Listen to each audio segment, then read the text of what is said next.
before we hop into that, because this is a little warm up conversation. You ready to just hop into it? We go right into it. Let's go. Ladies and gentlemen, Oh my God. welcome back to the Ayoo Chill podcast. Y'all already know the business. I got an artist to the left of me. My friend, if you want to take a couple seconds, minutes, let the people know who you are and where you're from. Yo, what's good? Thank you for having me. My name is Latino. I'm from Newark, New Jersey. I am a singer-songwriter, producer, entrepreneur, all the good stuff, and just happy to be here, man. Word, dude, and I'm happy to have you here, man. It's funny because I think it's always funny how worlds crisscross again, like back in life and stuff, because I met you first when I went to college. Yeah. And you were on your way out. Yeah. I was on my way in, and I was just like a baby, man. We were like the new generation that came in. Yeah. And it's crazy, man, because like I was actually thinking about it before I came here. I was like, yo, like when the fuck did we actually like meet, right? And then also like, because I don't know anything about you. I didn't even know this place existed. Like, you know what I'm saying? Like, I didn't know anything about you. All I knew that you was one of the people coming in, the new generation for FIMU. And then, yeah, that was it. And then I kind of like met you in like parties with Nathaniel and everybody and stuff. And then like getting to know you in small quantities every time we would meet. So this is kind of cool how everything kind of came full circle where we eventually like, it's going to happen. It was inevitable. Yeah, and trust me, like I don't take like any offense either, because when I was on my way out of FIMU too, Yeah. like don't get me wrong, like I was so happy that more people were joining, and you get to see like all the little people and Yeah. and their expressions, and them you're just like, oh my God, you're gonna learn in 4 years, Yeah, 3 yeah. years, whenever you decide, like you're gonna learn a lot of shit. Right. And it's funny too, because now I went back to Willie P recently just to go see like a show. And How stuff, is you know, it? and How is it? support. I haven't been there in years. Ooh, it's different. Is it changed? Man. It's super changed. I bro. heard that they had like like everything is like new buildings and stuff like that now, They like do. everything glass and shit. Like Yes. looks pretty Yes, they do. futuristic. They do have new buildings there. The old Hunziker Hall is called Preakness now, and it's this whole new renovated building, and all the classrooms are very nice. Yeah, no, it's definitely gonna up and up. But the music program right now is going through a little like change right now. What do you mean? Tell me, because like I feel like the generation, the class that left, the year that I graduated, Justin Vitrero, Nathaniel, Yeah. like all the people in that area, I feel like the program was like at its peak around that time, and multiple things, like whether it's like classical or jazz or pop music especially was big around that time too. But yeah, tell me, like, what is Well, I don't want to put any rumors out there, but I heard that they might be dismantling or have already dismantled the pop program there.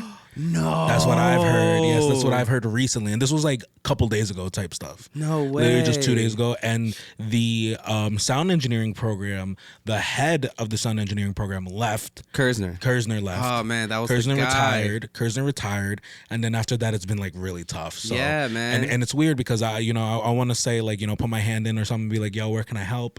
You know what I mean? But so far, I mean, like it's they're doing their thing, and Yeah. oh my God, I forget. Oh man, somebody's the head. Somebody I didn't expect to be the head of the music department right now. I forget who it is.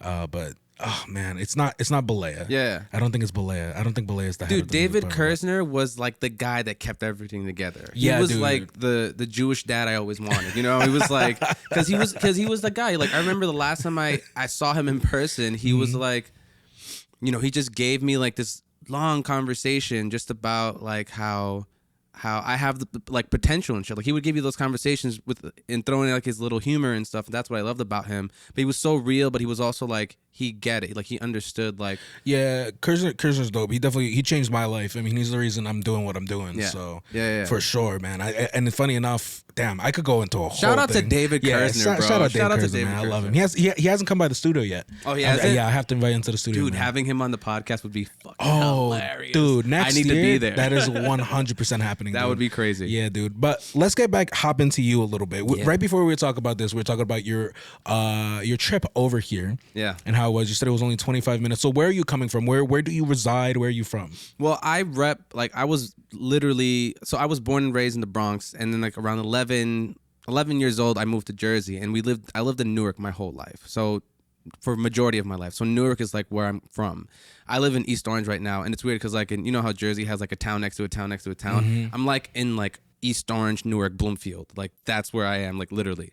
You cross the street, you're in Bloomfield, or you cross the other street, you're in like Newark and shit. So Newark, yeah. So I'm from Newark. You know, and I feel like that's such an appropriate place for you to be from, and I mean that in the most grateful. I call it the sincere Bronx way. Part 2. You know, it definitely is, but I feel like it is in the sense too that there's a weird cultural hub and a lot of musical things going on that I always see. Like when I hear some of the biggest rappers coming out, they're like, "Oh, I'm from East Orange, Yeah. or from Irvington, Newark," and even like there's a lot of historical like things that have happened. With like you're talking about the greatest of all time.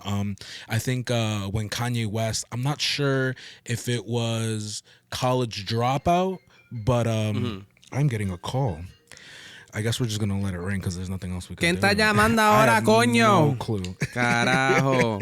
But I will say, Kanye West was in Newark for a while there before he actually like You started. saw the documentary. Yeah, I did see the documentary, and I was like, I had no idea. And there's other people who live here. What's her name? Like one of the greatest R&B singers. So many people. Whitney Houston, Lauryn Hill, the Fugees, Wyclef. I think people. That's the thing about Jersey, and I don't know why this is. I think it definitely is like a Jersey thing, but even not even just musicians, but like actors and philanthropists and just a lot of people in society come from Jersey that we don't even know about. That's the thing, especially in the music space. It's like Jersey has so many greats, has so many like hidden like gems, and that's almost kind of like what Jersey is also like known for, is having like these hidden gems that you don't know anything about until you know about it. You know what I mean? So like people like Whitney Houston, they feel like, oh, she's from East Orange, like from Newark, or Lauryn Hill, like they're from like these places. People are surprised. They also don't know anything about the history of those like cities and what they, culturally what they brought. Like I went to Barringer High School in Newark. Shout out Blue Bears 08. And it's like I was in the what's it called? Not the newspaper committee, but the I guess where they had like all the historical information about Newark and its history, because Barringer was like the second public school in America.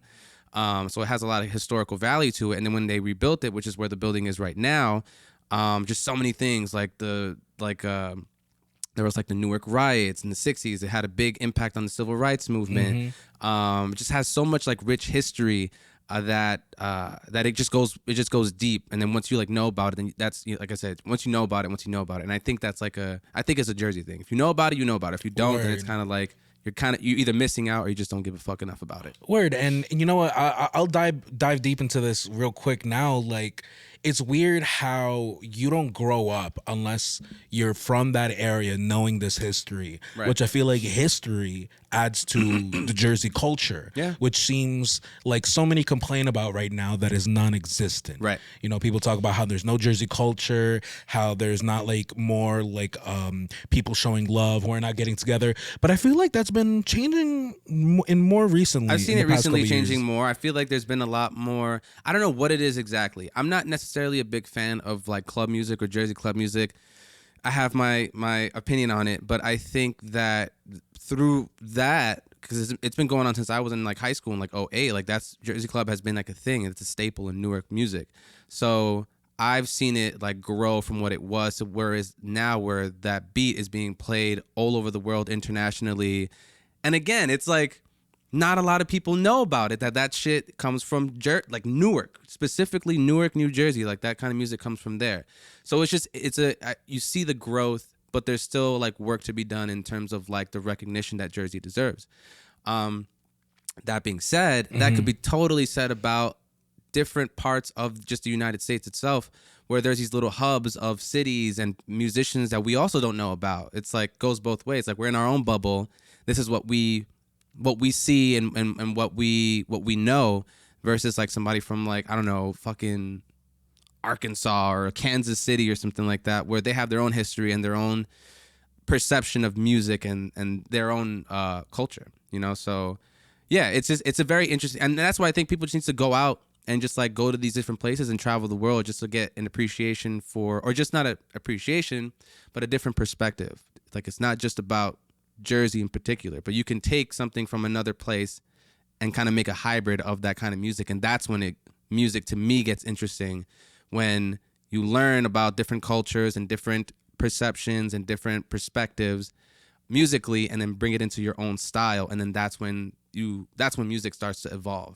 For sure, for sure. I definitely agree with that. And I just think there's just a lack thereof of like people who actually know what has happened in New Jersey. You know what I mean? Like there's some people who like I'll never forget, and I say this, I've said this a lot in many podcasts. There's just one artist right now who's pretty much he's making a good name for himself. His name's Samad Savage. He's from Montclair. I know Samad Savage. Yeah, Samad is dope, and he was on this podcast before. Nice. And I got schooled by him on the podcast because he just started naming off all these artists that I haven't heard of who are popping off in Jersey right now, and like also just the history, like this deep history, and I feel like if you're trying to promote a culture, if you're trying to promote like people getting together, you know what I mean, it has to be people who are not necessarily I think the beauty of New Jersey is people are not like-minded. Yeah. There's a lot of differences going on here, but it's like living in the same area, living in the same space, going through the same shit is kind of what brings it together, you know? And some of that stuff is like, I find people get together on little things, you know what I mean? And the classic things of Jersey that you hear about, like when people argue over Taylor ham and pork roll, right? Like everybody knows that. If you're from Jersey, you know that, you know? If you're from Jersey, everybody could get together and like talk about the Garden State and how it's a piece of shit sometimes, and how going through toll booths suck, you know? It always seems like what brings everybody together is the negative aspects about Jersey. Like we can all relish and have pride in the fact that we call this place Dirty Jersey, or we have like or whatever the small like whatever it could be. New York has the same kind of thing too. Like I was born and raised in New York, and New York is just kind of this place where if you're from New York, you have so much pride. You love the dirt, you love the grit, you love the hustle, you love all that stuff. And then, that's what people find common ground in. Like if you go to like a Yankees game and shit, like everyone's like, doesn't matter if you're white, black, Latino, whatever, we're all there for like the same like pride of New York City, the dirt, the grit, all of it. And then you have the other side where it's like once you realize that, man, maybe I don't want to live in a dirty ass neighborhood for the rest of my life, or just like have shitty subway stations. And it's just like a bunch of stuff that I think people are just conditioned into believing because they live in those communities. Like I have a lot of pride for Newark, but I know that there are places in Newark that I lived in that I was like, bro, I wish I can get the fuck out of here because this is not healthy at all in any way, shape, or form. So I think it has to be, it has to have like some kind of balance. Like you can have pride in where you're from, but you also realize that maybe it's not the best place for you to live in for whatever reason it may be. But some people don't really have a choice in that matter. But anyway, getting off topic, Newark is the shit. No, actually, I do resonate with what you said though, because that's kind of how I feel about Patterson. I love Patterson with all my heart, man. Like the cultural hub there, the food that's there, the people that's there. It's super different. But I couldn't stay in Patterson. Like my family did not want to stay in Patterson, right? Especially like they didn't want to see me go through up to the high schools up there. No offense to any of the high schools there, but like it was difficult, and they kind of saw it too because they were teachers in Patterson as well. Like they saw how it was, and they were just like, I think there's just better opportunities other places. Yeah. But what's crazy is that sometimes I feel like I'm the only person who left, a city that I was born in, and then I want to come back and just give more, dude. Yeah. Like I see Patterson becoming something very beautiful, and like I don't know if it's gonna be my 30s or my 40s or maybe next year. I don't know. Yeah. But it's just like I just want to keep giving back, and it's like important to me. You know what I mean? I think that's valid because like there was like a period in my life, like after I graduated college, I got my first job as a teacher, like a legitimate public school teacher. By the way, I have no business being a public school teacher, by the way. I just want to let you guys know. Like, for those who know, no, I don't have any business being a public school teacher. But I was good at my job. But that, I think, in itself turned into, like you said, wanting to give back to your community. Because I grew up in the community. So it's like, teaching and being among, like, children, for example, who are a part of that community also, and kind of bringing up the next generation of the community versus from where I came from. It's just it's rewarding in its own way. And I think, I think anybody who comes from like the hood or anybody who comes from projects or whatever, inner city, I think it would behoove them to give back to the community that they grew up in. It only makes you feel better about yourself. And it only, you're just, I think, helping people around the community that you're from is probably one of the most rewarding things that you can possibly do in your entire lifetime, because there's an understanding of the community. So it's more meaningful to you. It's more impactful to you. When I was a teacher, I told myself that I didn't understand I couldn't fathom the idea of like the teacher. Like, what is my purpose as a teacher? Am I here for the paycheck? Am I actually here to teach these kids some shit? Am I here because I'm obligated to? Like, all these different things. And I think when I saw my 8th grade, or some of my 8th graders that I was really close with, Park Elementary, that I understood after they graduated that I left an impact in their lives for the rest of their life. And I didn't realize that until that moment, when there was like a student who came up to me and she was like, I didn't go to any of your classes. Oh no, it was a letter that she wrote. I didn't go to any of your classes, because she wasn't in my schedule and everything like that. But when she did get a chance to go there, whether I was, just being around or whatever, teaching music, she said it was her favorite class to be around for the entire year. And that it in itself, and then hearing that from other students, that really just plays a part in the purpose of you giving back to your community and what that actually means. And I think giving back to the kids in the community is the most rewarding thing you can do. And then there's also some cases where there's some kids that you're just like, these kids are a piece of shit. Yeah, no, for sure, man. Trust me, my whole family was teachers. I actually went to college first for being a teacher. Like, I wanted to be a music teacher first, but then like I moved into sound engineering, and then life changed from there. But I do want to get into real quick. I've heard your story. I've done a little bit of research on you before the podcast, of course. Find out about my fetish for feet. Do you? I mean, that's great. We could talk about that. I mean, no. I don't have a fetish for feet. Thank you. That stuff is pretty wild, though. People who are actually into. I don't judge anybody, bro. No, I don't know. But I went to. I think it's beautiful. I was on a cruise in Alaska. Real quick side story. Yeah. And I was watching. They have like comedy shows on the cruise and whatever, right? So I was on the cruise, and the guy's name was man, what's the guy's full name? I don't know, but his nickname is Uncle Larry, right? Uncle Larry. That sounds like a guy who loves feet. And he was actually I think he's kind of homies with like Gabriel Iglesias, right? Okay. So yeah, and there was this girl in the front row, and he's in the middle of his set. He stops, he looks down, and he's like, you have the most beautiful feet. And God. I was like, bro, and I started dying, bro, because he wouldn't stop, bro. Like, he kept doing his thing, and he kept just looking down, and he's like, I can't stop staring at you. Can you wiggle them for me? And I was like, damn, this man's really doing this in front of everybody, He's bro. like a feet collector and shit. I feel like feet people are bold, though. You know what I mean? They're very bold. They're an interesting kind of people, I think, because it's like, listen, this is my thing with feet. There's nothing wrong with feet. It's just like, just be clean. Like, I was told I don't have any feet anymore. I don't have any feet. I don't have any. I used to have really great feet, by the way. Like, my ex, she would massage my feet. I'm like, what are you doing? She's like, you just have beautiful feet. Nice, now, not anymore, because now when I got into like kickboxing and I started kicking fucking the bag barefoot and shit, now my shit's all fucked up. I was literally going to start an OnlyFans with my feet. I'm not even fronting. I wanted to start an OnlyFans for my feet, but I couldn't do it because now I have like a chipped tail. I got a corn on a fucking toe. And I'm just like, damn, bro, I hope this is not old age. I'm just my 30s. I'm not even old. But either way, I think feet people are great. But it's just not for me. It's just like you're touching the floor every time. You got sweaty ass feet. It's just not for me. It got dirt. They have like those feet that look green. You know those feet. Like, I don't know why that happens, but it's just always green. I had an ex who had the feet. Yeah, I'm the opposite of a feet person, dude. Like, I'm really not like if the love of my life asked me, you know what I mean? Do you have like a specific fetish, like a go-to that you have for like? Go-to?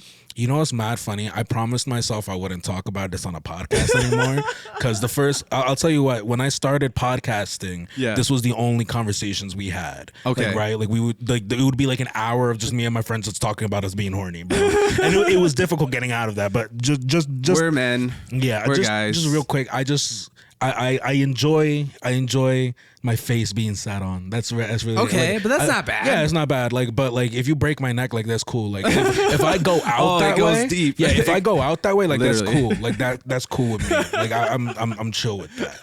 You know what I mean? Like, and I've said it before, and I guess I'm repeating myself now. I mean, like, you could go to the first, and thank God, the first podcast that I did were audio only. Yeah. So I don't even want to know how I look like when I said that. Oh bro. my God. Like the first, we didn't know how to act. We were OD, man. I was probably salivating at the mouth, like talking about that shit. Listen. Listen, getting sat on is one of the staples of American culture. It definitely is. It definitely is. Because we're bold. We're very bold. I feel like when it comes to sex, like men don't give a fuck. I think they like, and I think people like having foot fetishes, for example. Like, why do you have a foot fetish? But some men just like, yo, I just have a foot fetish because it's like our something primal or neurological in our brains. They're just like, yo, I just love feet. And there's nothing necessarily wrong with that. But I think that, there's a limit. There's definitely a limit. It's so funny that we're talking about this because recently, I'm not sure if you're familiar with the comedian Andrew Schultz, but on his podcast recently, I am the Andrew Schultz flagrant army. Like, on his podcast recently, he had that neural scientist. I watched that. Yeah. They talked about the foot fetish because Andrew Schultz has a foot fetish. He's very open about it. That's literally just like literally where I got all that information from was from that fucking podcast. It's just like it's neurological. It's in your brain, right? Bro. Like, and they talked about the story about that and everything, but. I'm gonna leave. Okay, yeah, we got way sidetracked. We went straight into feet, like not even 15 minutes in. So why don't we dive into a little bit? I kind of want to get, if you want to listen more about like his earlier life and stuff, I'll link down to some resource down below of what I've seen of his earlier life. But I do want to pick up from like right around the end of college from you because I feel like it's a very interesting time period in your life and not only for you but I think for the artists who are listening to this podcast it's very important because you went from leaving college to then teaching and then it was like I don't really know what I'm gonna do there and it kind of went like on a downhill slope from there and then kind of went back up. So why don't you take me from leaving college? Sure. So college, after I left, I didn't know what I wanted to do. I had a pop music degree and a music business degree. So, it's like one of those things in the music industry where you don't necessarily know what you're going to do with your life. You have an idea, but I went through so many different facets of music, from music education to film scoring to production to being an audio engineer to just so many different things where I got a taste of everything to the point where I realized I wanted to be an artist and just use all the things that I've acquired and, use it to my advantage. But after college, I went straight into a job that, weirdly enough, my boss was my 7th and 8th grade principal. They were looking for a music teacher, somebody new, fresh, young. And the old teacher retired and I got her position. And yeah, so then I had been teaching. I did some like stuff in education before that, like working with the YMCA in Montclair, in Newark. It was like music supervisors. So I had a little bit of experience in dealing with like kids and large quantities of children at one time. So yeah, being a teacher was weird, man, because I have a background in teaching just because of my mom. She was a public school teacher in the Bronx and in Newark for like 30-some years. She just retired. So I have that from her. But she was different because she did special education, children, students with autism and stuff. So it was very different. So I couldn't necessarily... I got some advice from her, but it was mostly like, don't lose that job, like shit like that. Like, you better do good. Like, all right, thanks. I just wanted to know about the curriculum. But... teaching was definitely something that I fell in love with, but because of the politics of education and administration, it kind of made me fall out of it. Not only that, it was also my environment, like being around people with regret, being around teachers who like, I wish I could have done this. I wish I would took that acting gig. Like, I wish I was doing what you were doing, or just too many I wishes and very toxic environment to be in because everybody was fucking miserable. Well, for the most part, people just, when we had those conversations, it just seemed like everybody wasn't having a good time where they were working. A lot of factors. I won't get into why, but being around that environment just made me depressed. And it was just like, I was in a very happy relationship at the time, but it still wasn't enough, which affected my relationship the first time. And I just wanted to get out of it, but I couldn't because if I did, then I didn't have a job, didn't have any money, no income, I couldn't pay for all the stuff. So I had to like stick with it. So I stuck with it for like 2 years until I realized, I think it was right before the pandemic hit, until I realized like I cannot do this forever, and I don't want to do this forever. Just kept being reminded of the failures of other people, or the regret of other people, and it just fucked with my head. So I left, and then the pandemic hit. So then I really had no job, but then I collected unemployment Thank you, Mr. President. And that was great. Just like not doing fucking anything for months was fantastic because I felt like I just been working since I was 16, and that was the first time where I was like, damn, I don't really got to do like a 9 to 5. I don't really got to go to work. I can do whatever I want. And that's when it hit me where I don't want to work for nobody no more. Like, I don't want to work for a goddamn person anymore. And I want to create my own schedule, and I want to wake up when I want to, and I want to create music as much as humanly possible. And that was a big part about it too, that led to me wanting to become more of an artist and be out there more, was I had time. And I think in art, people don't realize how valuable time is. Like the whole, like putting your 10,000 hours, that's 10,000 hours of your life. That's time in order for you to perfect something, just whatever it is. So I took advantage. I took advantage of that whole situation. And then around that time, I had really bad anxiety. Could have been because of the pandemic, not going out, being isolated and closed and away from people for a long time really fucks with your head. And like I said, I had time to think. That played into my anxieties. It played into my depressions and stuff. And I had also just family issues, just regular family issues happening in the house at the same time, living with each other, being locked up, in lockup with each other and everything. And real quick, sorry to interrupt you, but during this time where you're locked up and were you still teaching at this time when the pandemic hit? No. That's because I quit right before that they were teaching. So when they started going back into the schools and everything was like the webcam stuff, the Zoom calls and shit. And I was so happy I did not have to be a part of that, because I saw my brother and sister were still in the school system, so they would have to like do those things, have meetings through Zoom, and like it was very, very obligatory and demanding. Even in that specific school where I was working at, where I used to work at, it was just as much more demanding as being there in person, which I was like, fuck that. I'm so happy I wasn't a part of that. But yeah, that was like happening. But I left before that. I was just collecting unemployment. I was macking. I was just having the fucking time of my life, just making music. I bought a drone. I learned how to fly drones and shit like during that time. Like I just had time, And was your goal still at this time, especially when you left the teaching gig, like still to be like an artist, like full time? Yeah, and, like, make because music? I was still gigging even as a teacher. Like even when I was teaching, I was still going to studios. I was still like trying to make something happen. And like there would be moments where, because I also taught the student choir at the school, so it would be like 8 to 3 o'clock just yelling at fucking kids for like however long, and then going to choir and yelling at some more kids, just and then like by the time I got out of work 5 p.m. that day, I had to go to New York City and play like gigs and sing and stuff. So that was difficult. Also played a big part in like how how my anxieties and everything, how it kind of like everything built up into just me having a wild ass anxiety attack and going to the hospital. So like I said, like it was just like a matter of it was just a matter of just I had so much stuff just boiling up inside of me within that mental state and within that environment, where I just like, when I had the time to think about it and actually reflect on it, and I was like, it's too much overload, would just fucking explode, and I think that was very similar for a lot of people during like the pandemic, where they realized that they had developed like these anxieties and these depression and these like, those little tics that affect you in the worst way possible, because you actually have time to let it like sink into you and let it devour you. But I think, through that devouring of like anxiety and depression, you find yourself in a way, if you're doing the right things, and if you try to find a solution for it with intention. Like I went to therapy.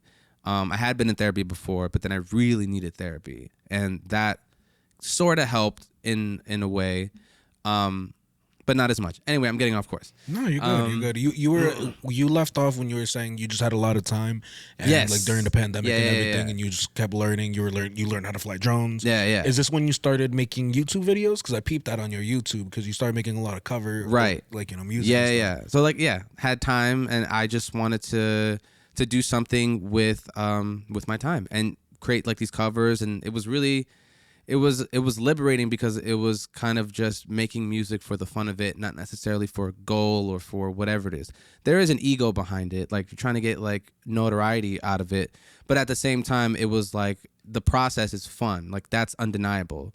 Anything that I did musically, undeniably, I obsess over the process musically. So yeah, I did those videos and stuff. Then I had to then I moved out of my house that I was living in with my family, and I moved in with my girlfriend at the time. And then that was a a trip in itself, because it was hard because we had gotten into a relationship and then broke up, and then I entered back into her life around the time where her mom was like passing away.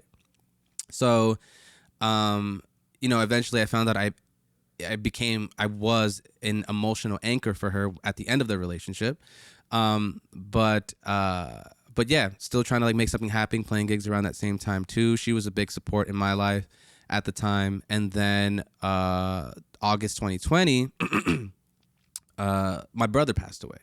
So then after my brother passed away, there was like just her emotions and my emotions. She was also converting into very extreme evangelical Christianity, like cut off sex, made me sleep on the couch in the living room, like because we weren't married and all this stuff. And then like it became a very toxic environment that we were living under with each other. Again, pandemic, locked up, all that stuff. So yeah, and then after that, I went to live with my brother, my little brother at the time, and then he kicked me out the house as well. And then I was living in my car for my 2003 PT Cruiser, my baby. Pete, not the PT Cruiser. Yeah, baby, the blue. It was the blue 2003 PT Cruiser, a 4-door. And yeah, I was just going through it. By the way, real quick before you continue, number one, I'm so sorry for your loss, man. I definitely feel that. I lost my mom during 2022, man. Yeah. And I think something in my brain kind of clicked when everything was like said and done, where it's just like there's this more of this like urgency to not even just follow your dreams and your passion, but just live the happiness and make memories that like somebody else in your life like that you loved could not make. That's real, bro, because literally the exact same emotions I felt. I think that grief, I think death in itself can be beautiful. I think a lot of people can't handle grief, and whatever happens to them, but I think that grief, if you look at it from the perspective of it teaching you a lesson, and I think looking at it from the perspective of allowing yourself to hurt. This is what a good friend of mine named Lester, said to me, and it was for a relationship, but I still applied it to when I lost my brother. It was like, it's okay to hurt, like it's okay to feel pain, it's okay to grieve and cry and kind of just like sit with the emotion, because I think people try to find ways to cope where they get to escape those emotions and escape that stuff. And that in itself can become, because I did it for like that whole year after my brother passed away. It wasn't up until this year where I realized the idea, the philosophy for me of what I took death and grief and how I apply it to my life, where it's something that it gives you an urgency, like you said, to, like you could die tomorrow, like anything could fucking happen. And when something as random as the passing of your family happens, because for me it was very random, I found out over a Facebook message, and I was like, somebody's playing a fucking prank on me. And then I lost it when it was like for real. It was like for real. And it was the first time where I didn't really understand how to feel, but the pain was there. I knew the pain was there, and the pain is always going to be there. And I think it's just a matter of having an intention behind that pain and using it for good and using it for something that is beneficial, where if he was still alive, he could or she was still alive, that they'd be proud of you, And I think for me, everything I do now after that situation, and it's a shame that it has to happen during death, but again, death can be is natural. It's something that happens all the fucking time, every single day. People die every day. So it's just a matter of what does that having what significance does that have to you, and how do you apply it? So for me, grief is just kind of a way to cope, to understand pain, to use it in whatever medium I want to use it in, but to also realize that he's not suffering anymore. He's hopefully in a better place, because you never know. But but it's definitely like the drive that keeps me going. Like, if I can die tomorrow, I cannot be here at any point in any part of my life. So every single day you just kind of have to like live it full throttle as much as possible. Not every day has to be like fucking like go balls to the wall, but when you have a passion and you have like a goal, or you have a purpose in mind, use that pain to kind of keep you going, keep you like trying to make him or her or they proud of you, so that you feel some kind of self-fulfillment in you. It makes you feel good, and I think that is the true, for me, that is the true meaning behind what grief means to me. For sure. I mean, like, man, dude, there's so many little points there that I could just dive crazy into, man, because I think I'll leave this point and we'll continue with your story. Yeah. A lot of people want immediate answers when somebody passes away, right? Like, why did this happen? Like, and it's the worst thing when it happens in a situation where you never expected it to happen.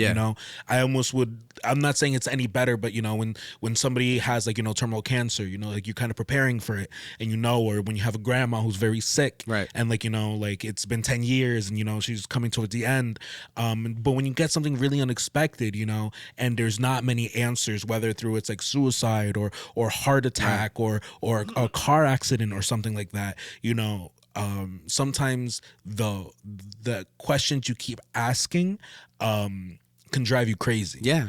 And I think, especially for how I react and what I'm doing now, is like, I think those questions that I asked of like, why did my mom die, or something like that, is along the lines of like, all right, what reasons am I gonna give to why she died? You know what I mean? Like, like, did she die to have a son who like is just gonna bum out the rest of his life, right, and not make any meaningful change in this world, right? Or did she pass for a son and sacrificing her life for a son who was happy and put as much love into this world as possible? Yeah. And I think it's a continuing, like, revolving kind of answer type thing where you're making those answers, right, every day you make those answers. Where I imagine, like, when you make a song, when you do something, you're like, your brother, my mother could look down on us and just be like, I am so proud that they're using this part of their life in this universe to make this effect and change in the world. And I think that's super beautiful, man. I think it honors them. It's a way to honor them. It's a way to honor your ancestors, because when they go, they become your legacy as well. So,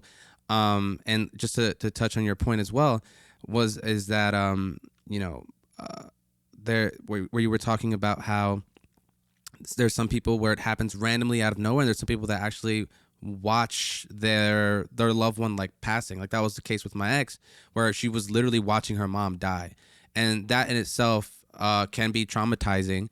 But you're developing that trauma as she's dying, and then it goes on.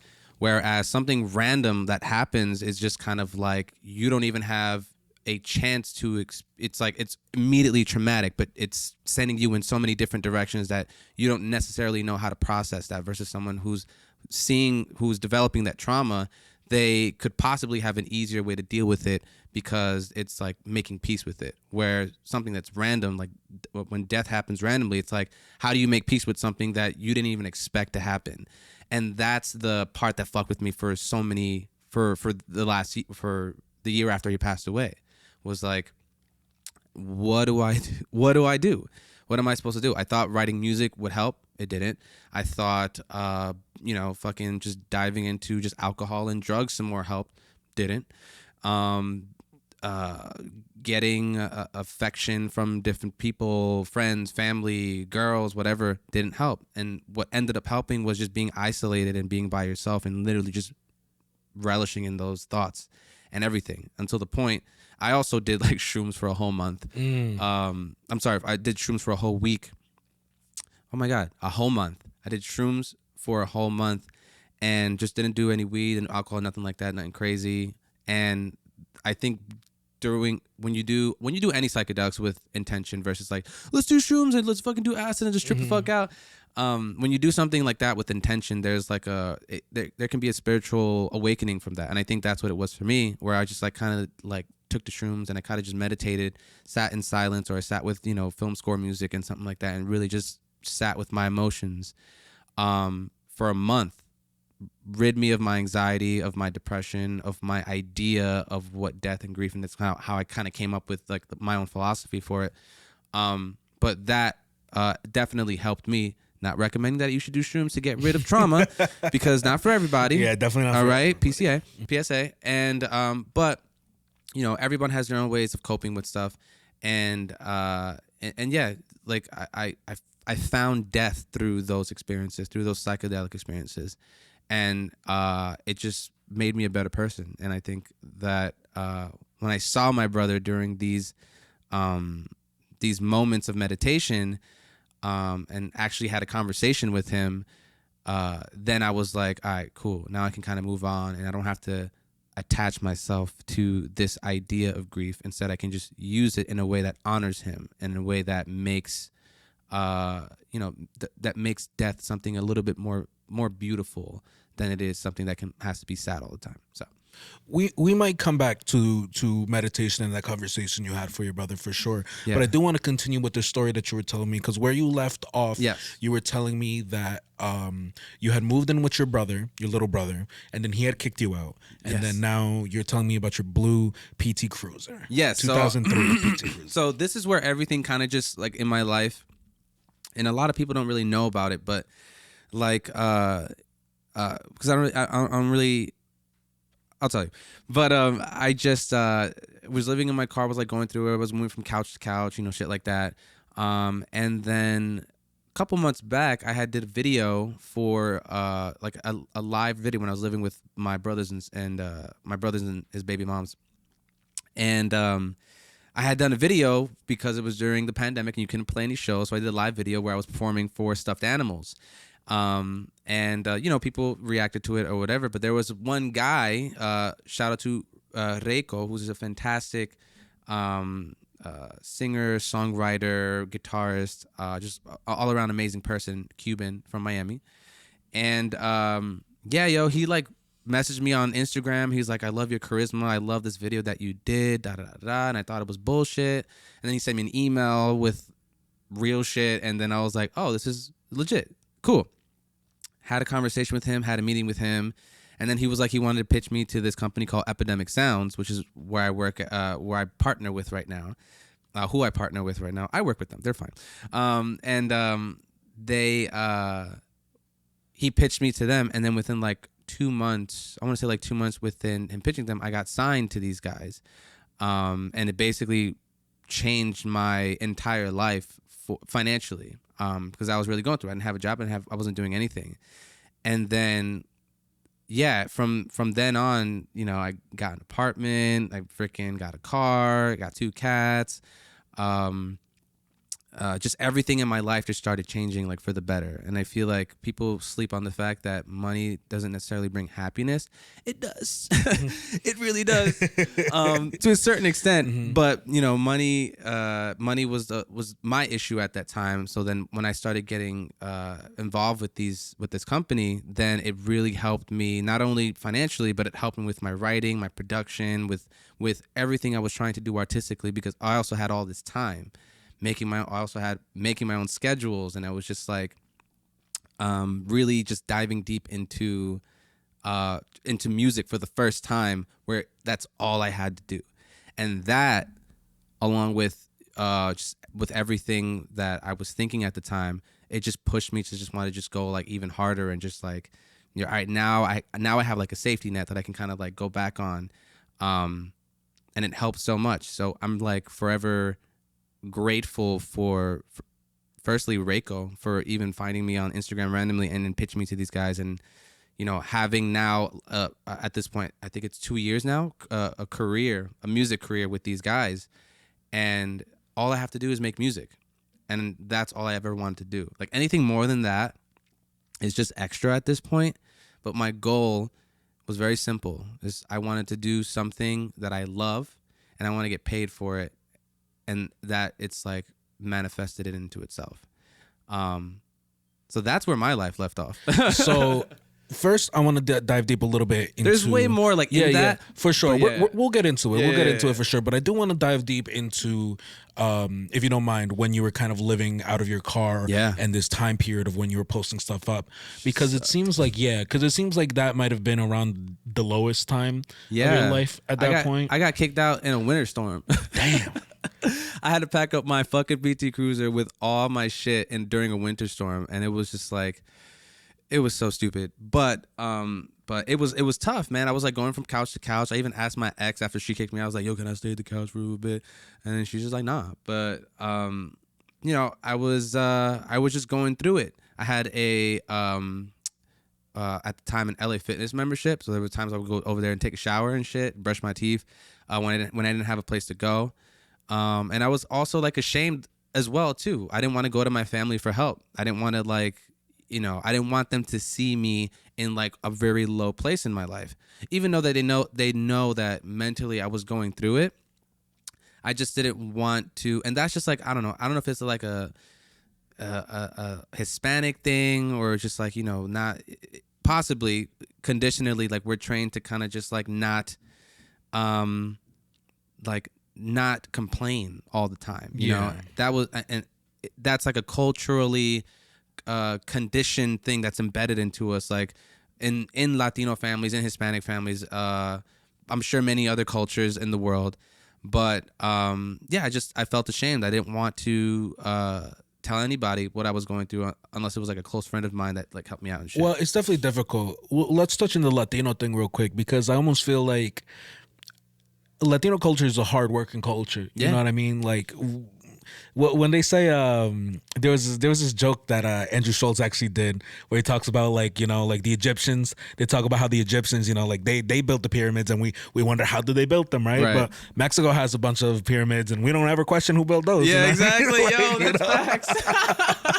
That's what Andrew Schultz hilarious. said, and I think being an artist, especially a Latino artist with a supportive Latino family, and even if they're not that supportive, they might not be that supportive because it's hard to make it, quote unquote, as an artist, and then to kind of risk it all and get to the point where you're living in your car and then have to ask for help. It's almost like, well, did you try getting a job? You know what I mean? It's like you're expecting them to say, "I told you so, you weren't gonna make, motherfucker." Like, and it's like you don't want to. This doesn't even come like from a point of privilege or pride. I think because I think at the end of the day, if you were starving, you know what I mean, like you would do what you have to do to survive. Right. But it's almost like I felt the same way in my jobs before I started doing this like full time. Right. And at least like not working as many side gigs, where it's like I was so depressed and unfulfilled at these jobs that I had because I had these people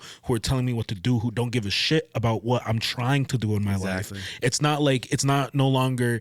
These jobs didn't feel like a stepping stone. They felt more like a trap. Right. And where it's like, oh, I have this gig on Friday night. I have to sing, and it might be a great networking opportunity. Oh no, but you have to serve Friday night. Because Janice called out, and there's no one who could cover. And then all of a sudden you skipped out of an opportunity to make $8 an hour at a job you hate, and it's just terrible. It's real, bro. It's like people are like, and this is not just like in a Latino community, but this is like for anybody, like just any artist who's struggling that has that, like, I'm sure all of them, majority of them had the experience of working a fucking piece.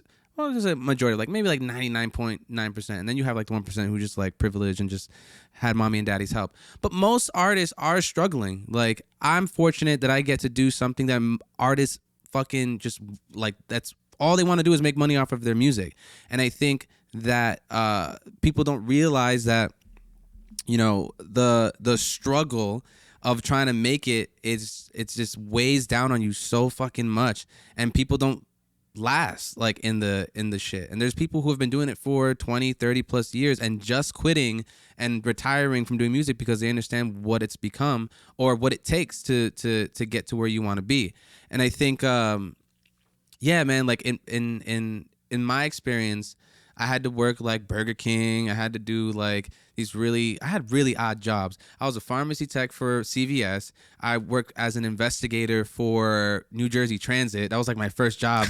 An My first investigator? adult job. Yeah, investigator. What is an investigator for New Jersey Transit? So they're do? called the nickname for these motherfuckers are like ratones, or like little rats and shit. So Okay. essentially their job is to snitch. And it's Okay. like you're going undercover on the buses or the trains, and you're looking for like the person that they like told you have to look for and shit, and just make sure he's following company policy. And that was my job for like a year. And it was like it was my first job, my first adult job, and I was like, yo, I'm getting the fuck out of here. I moved out of my house. I got an apartment at like a friend's basement somewhere. I bought a dog. Like, it was some wild shit.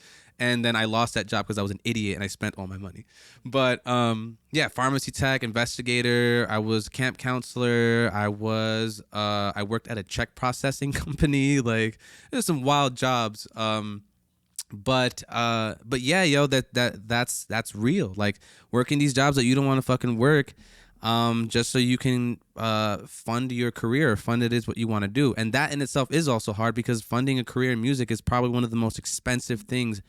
If you're doing it right, Yeah. one of the most expensive things you're ever gonna do. You got to be a little crazy to get into music. Like, I was studying archaeology and anthropology before I decided to go into music, and there isn't even any music in anthropology and archaeology. You're just like, you can possibly be a teacher and then have a career in that. But then I did that without going that route, and I still became a teacher, and I still fucking hated it. Yeah. So it's like, you never know where you're gonna end up. But the fact that the struggle is real is definitely real. So the video that you made with those stuffed animals, Yeah. did you make that before you started living in your car or after you No, it was started living in before. It was when I was actually living with, before. like, it was during the time when I was living with my brother, his baby mom, 2 kids, and my other little brother.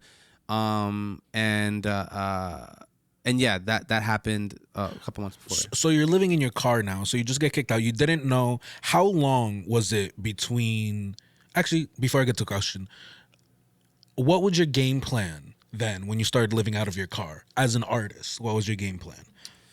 I was trying to get a job back as a teacher again. I was like, all right, I think I have to do what I got to do. I have to like find a way to, because there was also like a necessity for teachers around that time too, because a lot of teachers were quitting because they weren't getting paid enough to do whatever bullshit they wanted to do, especially during the pandemic, when you realize that everybody was working from home and didn't want to go into work. So stuff like that. But I think for me, what was the question again? I'm sorry. What was your game plan? Oh, the game plan. Yeah. The game plan was just to, like, yeah, find that job and do it. But something inside me, I don't know what it was, but something inside me said, just don't be a teacher. Just don't go back to that. Don't go backwards. Just try to find a way to like move forwards. And I had still gotten the position with like Epidemic Sounds and like working with them and stuff, but I wasn't making enough money at the time still to support myself. I had money coming in, but it wasn't like just like immediate like turnover of my life. It took like a couple months after I got signed to these guys. So because I think that, so when you were making these videos, was your goal to like get signed at all, or did it kind of just fall on your lap? No, that was just stuff that I was doing literally for fun. It wasn't like anything. There was no like. There's always a reason behind something. No matter what anybody says, there's always a reason why somebody posts something on social media. And for the most part, it's mostly because of you want to have, like I said, notoriety. You want to be acknowledged for something, whether it's your stupid rant on politics or your fucking cooking video, or whatever it is. It's just you want to be seen. So I think that when I was doing those videos, of course I wanted to be seen, I wanted to be acknowledged, but I didn't expect, like, my expectations I always keep them super low, just so I don't get disappointed anymore. So especially around that time where I was just like, I'm just doing this for fun. If people like it, they do, and it's fun for me. I obsess over the process and make sure it sounds like good. Like, I think I obsess more of it sounding good, and if it sounds good on the phone, I'm like, yeah, this is fucking awesome. I want to put it out and let's see what happens. But I think for the most part, I think nowadays, more people are diving more into doing content creation for the sake of trying to get notoriety from big corporations or labels or brands and stuff like that. And I think that is becoming more of the staple for social media. I'm noticing from like a lot of people that are on social media, it's like they're trying so hard to just do whatever it takes to get 1 million views, to get notoriety from somebody.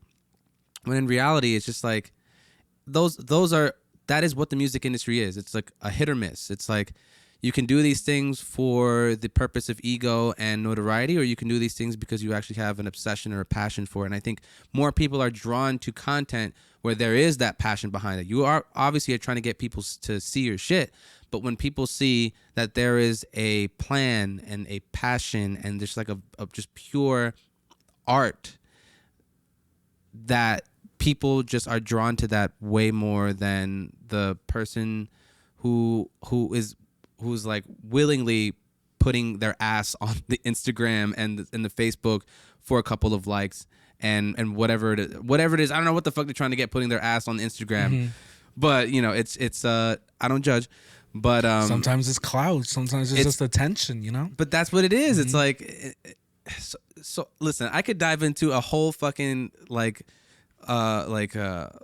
fucking research project on like just so I'll say this in terms of like social media, right? Because I had gone on a date recently, literally 2 days ago, from Hinge. I never used Hinge before, so I went on a date. I just started using that shit too. It's you know, it's all right. Listen, I was on OkCupid before, and dude, every time it was 3 times. Every time those 3 times I had met up with those women, it was an experience.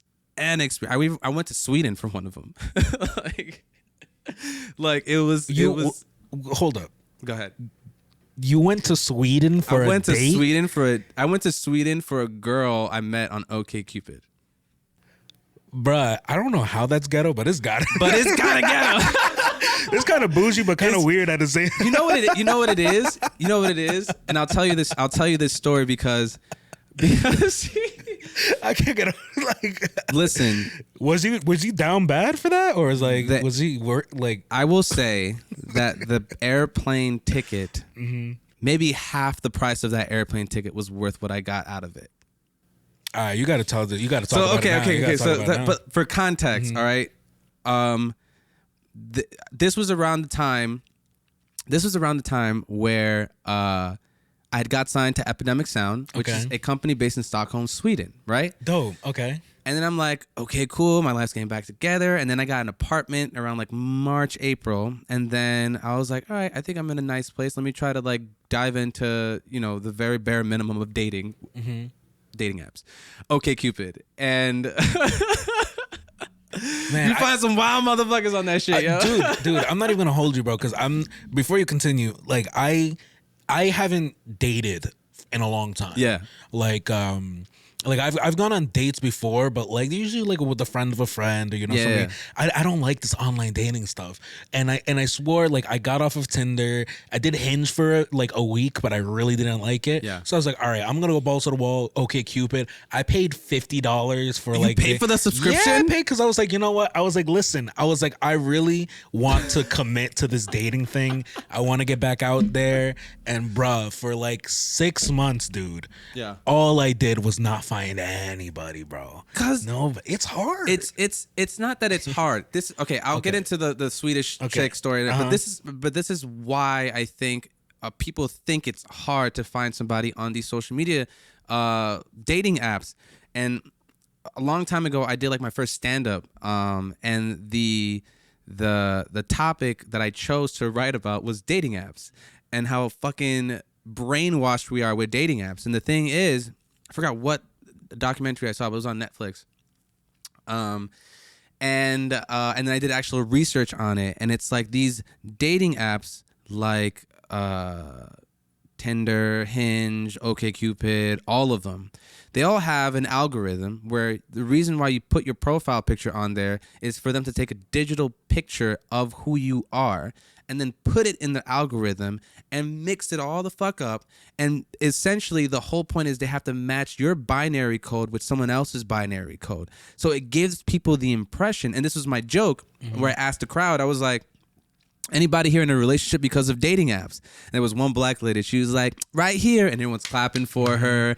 And I'm just like, your love is a lie, to her face. And she got so upset. And I was like, let me tell you why. Because your digital picture was taken and put into an algorithm to match you up with somebody else, right? And there's this thing where it kind of fucks with your self-esteem a little bit too, where I was noticing that all I was getting on these dating apps were women who were like, and this is not to say that all women are just like, you know, 5s and 4s or whatever, but just matching me with like 300-pound black lady or like a white trash lady from like Arkansas or like somebody with just like these weird fucking like, and then it makes you think, because it's the algorithm, and when you think about it, it's like, are they matching me with something because the algorithm or the app thinks I'm ugly, so I have to be matched with like a fat person or ugly person, or just somebody who's the bare minimum for me that I don't deserve, like somebody who's actually like, you know what I mean? So it's like, and it plays into your emotions and your self-esteem and your ego, and I told this lady this whole thing, and then she's just like, damn, let me call my husband. I'm like, what the fuck? So husband, Jesus. Yeah. Like, but that's what I'm saying. It's like, how the fuck do you find a husband on dating apps? There's nothing wrong with dating apps. I just have an issue with the fact that the entire algorithm of dating apps and social media is all controlled by an algorithm that we can't control. It's the algorithm controlling who it is that we see and what it is that we do based off of our what we text, what we type. They're gathering all this information, and it's like a computer basically making you think what you want to believe is true, when in reality it's just creating a picture for you where you can't even assess what exactly is reality and what isn't. Same thing with like the filters on Instagram. I don't know what half these bitches look like on Instagram. I do not know, and it upsets me, not because they use the filter, because it upsets me because it's giving me the perception that these women actually look like this in real life, and when they don't, it lowers your expectations are ruined, and you're just like, yo, what is going on right now? It's like we're living in a crazy ass world. It is pretty wild. It's the phone is the facade, and then once you take the phone away, it's like then you see the real person, physically who they are and psychologically who they are. Like, these motherfuckers could be like Jeffrey Dahmer's in the making, and we don't even know. But because they put a filter on it, he's cute. You know, even with Jeffrey Dahmer was the same thing too. Like, people were sending him like mail and jail. White women are crazy, but they were just like sending this guy fucking, it was all white women. There was no black people sending Jeffrey Dahmer fucking, you know, mails. Oh, you're fucking attractive or beautiful. Oh my God, I want you to eat me. Like, no one is sending that. It was also just crazy ass white people in the 70s. So yeah, I forgot where we were talking about, but go ahead. We left off with you traveling to Sweden for a date so from a girl you met on OkCupid. So now this is where it comes full circle, where it's like, finally I got a fucking 10 on OkCupid. Finally, like the first one, she was like an 8, but she had like very bad possessiveness issues. Okay. Like, she wanted to know where, like, we were like dating on and off for like a month, and she was also like, where are you gonna be? I'm like, no. Then the second girl was literally the reincarnation of Danny DeVito's The Penguin, like, but as a woman. Okay. And that was a trip. Like, hair falling off. She had black gums. Like, she smoked cigarettes. It was just so fucking bad. And then she had posted a picture of herself. Basically, I got catfished. It was a picture of her 20 years ago where she looked fine. And I was like, damn, you look this fine and you're 41. I had an old cougar phase. Damn. It's I was trying to find older women. I love older women too. I have a thing for older women. But and then the third one was a fucking 10. It was this random girl from Sweden. I was like, I think it was around the time where the app updated where you can put any location you want. So at this time, I got signed with Epidemic Sounds in Stockholm, Sweden, and then I see this girl. Real quick. Yeah. Were you traveling to Sweden for Epidemic? Nope. So No. you were going I went for some pussy. Oh my God. All right. I'm an Continue. animal. Please continue, man. Please continue. So now you guys see how low my standards are. It's just so crazy because when we're sitting here, bro, we're talking about all this shit. You were living in a car, and then like you signed to his label. Everything and then changed after I signed. Like even my fucking drive for women. Like I need one. Oh my God. No, Okay. but like so you go to Sweden for an OK Cupid date. I go to Sweden for an OK Cupid date. But mind you, 3 months prior to me leaving to go to Sweden, we had been talking. Like we were FaceTiming each other, and it felt like I don't know why, bro, but for some reason we were just like, I was like, yo, I got this gig in Sweden. There's this beautiful girl in Sweden. Like, what's happening right now? Is Sweden is that the fucking vibe right now? Is that where I gotta go? Is that where I gotta go to like, live the rest of my life? So I 3 months we're talking everything, and it's like we're in a relationship and we've never fucking seen each other physically. But she sent me like pictures and shit like, damn, so you really do like me, like FaceTiming me like in the bathtub and shit like that. Like, damn, it's like, okay. So then I'm starting to thinking in my head like, oh, maybe there's something here. And then she tells me she loves me, and then I tell her I love her, and I'm like, what's happening? And I'm like, I'm gonna go to Sweden and go see you. And she's like, no, you're not. I was like, watch. I go to fucking Sweden. But dude, you have to understand, this woman was beautiful. When I say 10, I really mean 100. She was petite. She was young. She had olive skin, gray eyes, long natural fucking hair. She was Swedish, Brazilian, Nigerian. Wow. I was like, what a mix. I'll show you a picture, because like it was just like, anybody who didn't fall in love with this woman was crazy. All right. Now, the first day that I get to Sweden, it was magical. It was beautiful. It took me to her apartment. We were just like, it was like we were a couple for the last 3 months. It wasn't like weird. It was odd that I was in another country, and it was odd that I left for an OK Cupid match. But the moment in itself, it wasn't odd. It felt vibes. It was just vibes, right? Vibes. And we get to her apartment, everything is beautiful. We do the sexy time for the whole fucking day, because 3 months of amped up, and she's just like sending me these pictures. I'm like, I'm gonna destroy. And then after that first day, I go back to my hotel and everything's cool. And she's like, come by again. I'm like, fuck yeah, I'm gonna come by again. I go around Sweden. It's my first time. It was Gothenburg, Sweden. It wasn't Stockholm this time. It was like, I think southwest of Stockholm. And the second that I get there, she says like, don't be alarmed, or don't be like, thrown off or anything like that. But I have something to tell you. She tells me she has 2 kids. All right. Okay. And it's cool. I have nothing to go, like, I wish you would have told me, but she's that fine that I'm like, whatever. I'll be, Papi Lorito. I'll be Papi I'll be Papiito. She was worth it. And then both of what I didn't expect, what kind of threw me off, was like, maybe it's not a good idea. But both of the baby fathers showed up to pick up those kids that day when I went to go see her. And I met those baby fathers. They didn't speak any English. They were completely sweet. And they're looking at me like they want to fucking kill me. And I'm just like, oh, this is also very strange. And it was all this stuff just happening at once. And it just threw me off. I was like, what was happening the last 3 months where I was so infatuated with this woman because she looked that good? I was literally blinded by the pussy. Literally blinded by the pussy. So when the kids came and the baby fathers all got in the picture, then everything started getting awkward and weird. And then I was just like, maybe this is not a good idea. And then before me telling her that, she was telling me that, I don't know why I said I loved you or all this stuff. And I was like, whoa, what's happening? And then I was actually kind of hurt. And I went back on that plane just like empty and just like, damn. What the fuck was I thinking, bro? Like, literally, what the fuck was I thinking? I spent all that goddamn money on an OK Cupid match, all for some fantastic fucking pussy. But that was just like not worth it. Man, it made a perfect podcast story, bro. It was like literally love at first Cupid. Like it was, Bro, I can't believe this, bro. Did Yeah. you ever end up going to the headquarters at Stockholm? Oh yeah. I went back. I went back the second time.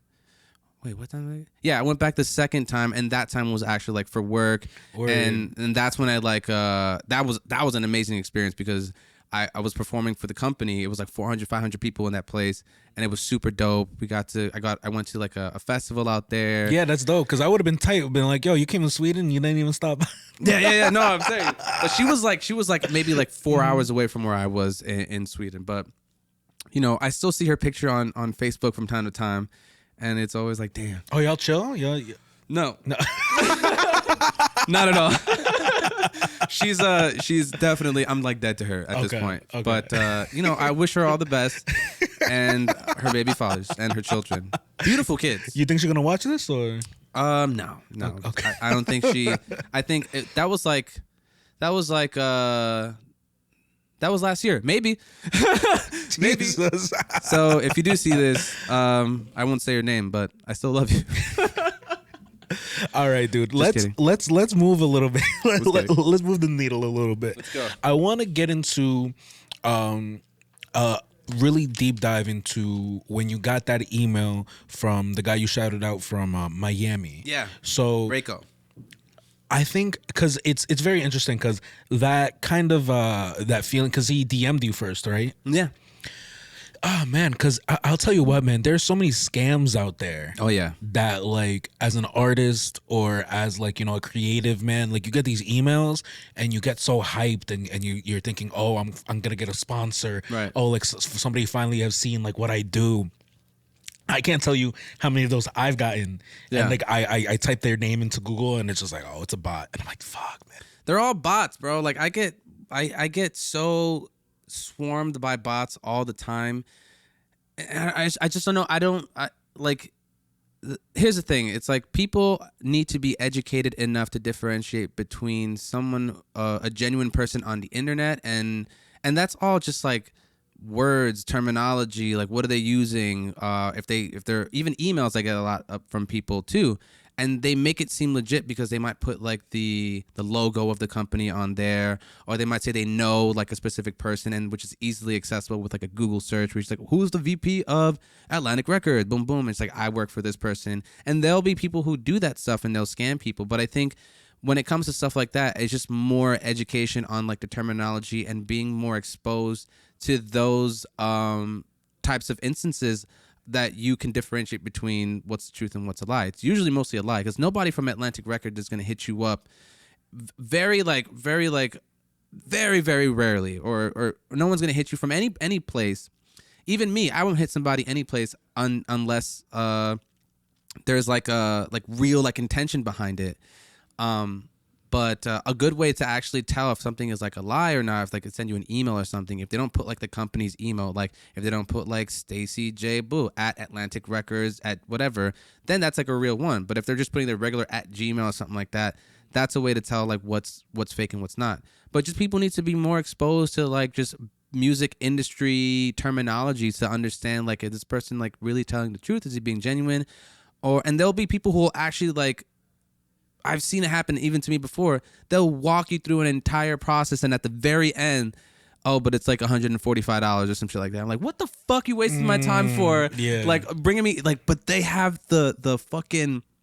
That's like, I don't know if it's like a kind of hustle or like some form of kind of hustling, but it's like these people will literally do whatever it takes to get extract however amount of money they need out of you.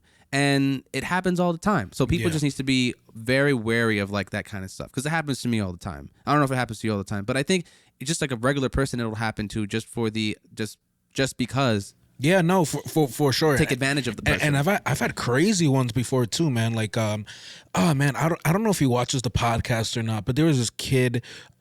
He was from Bangladesh, it seemed, and I'm not sure if it was real or if it was not.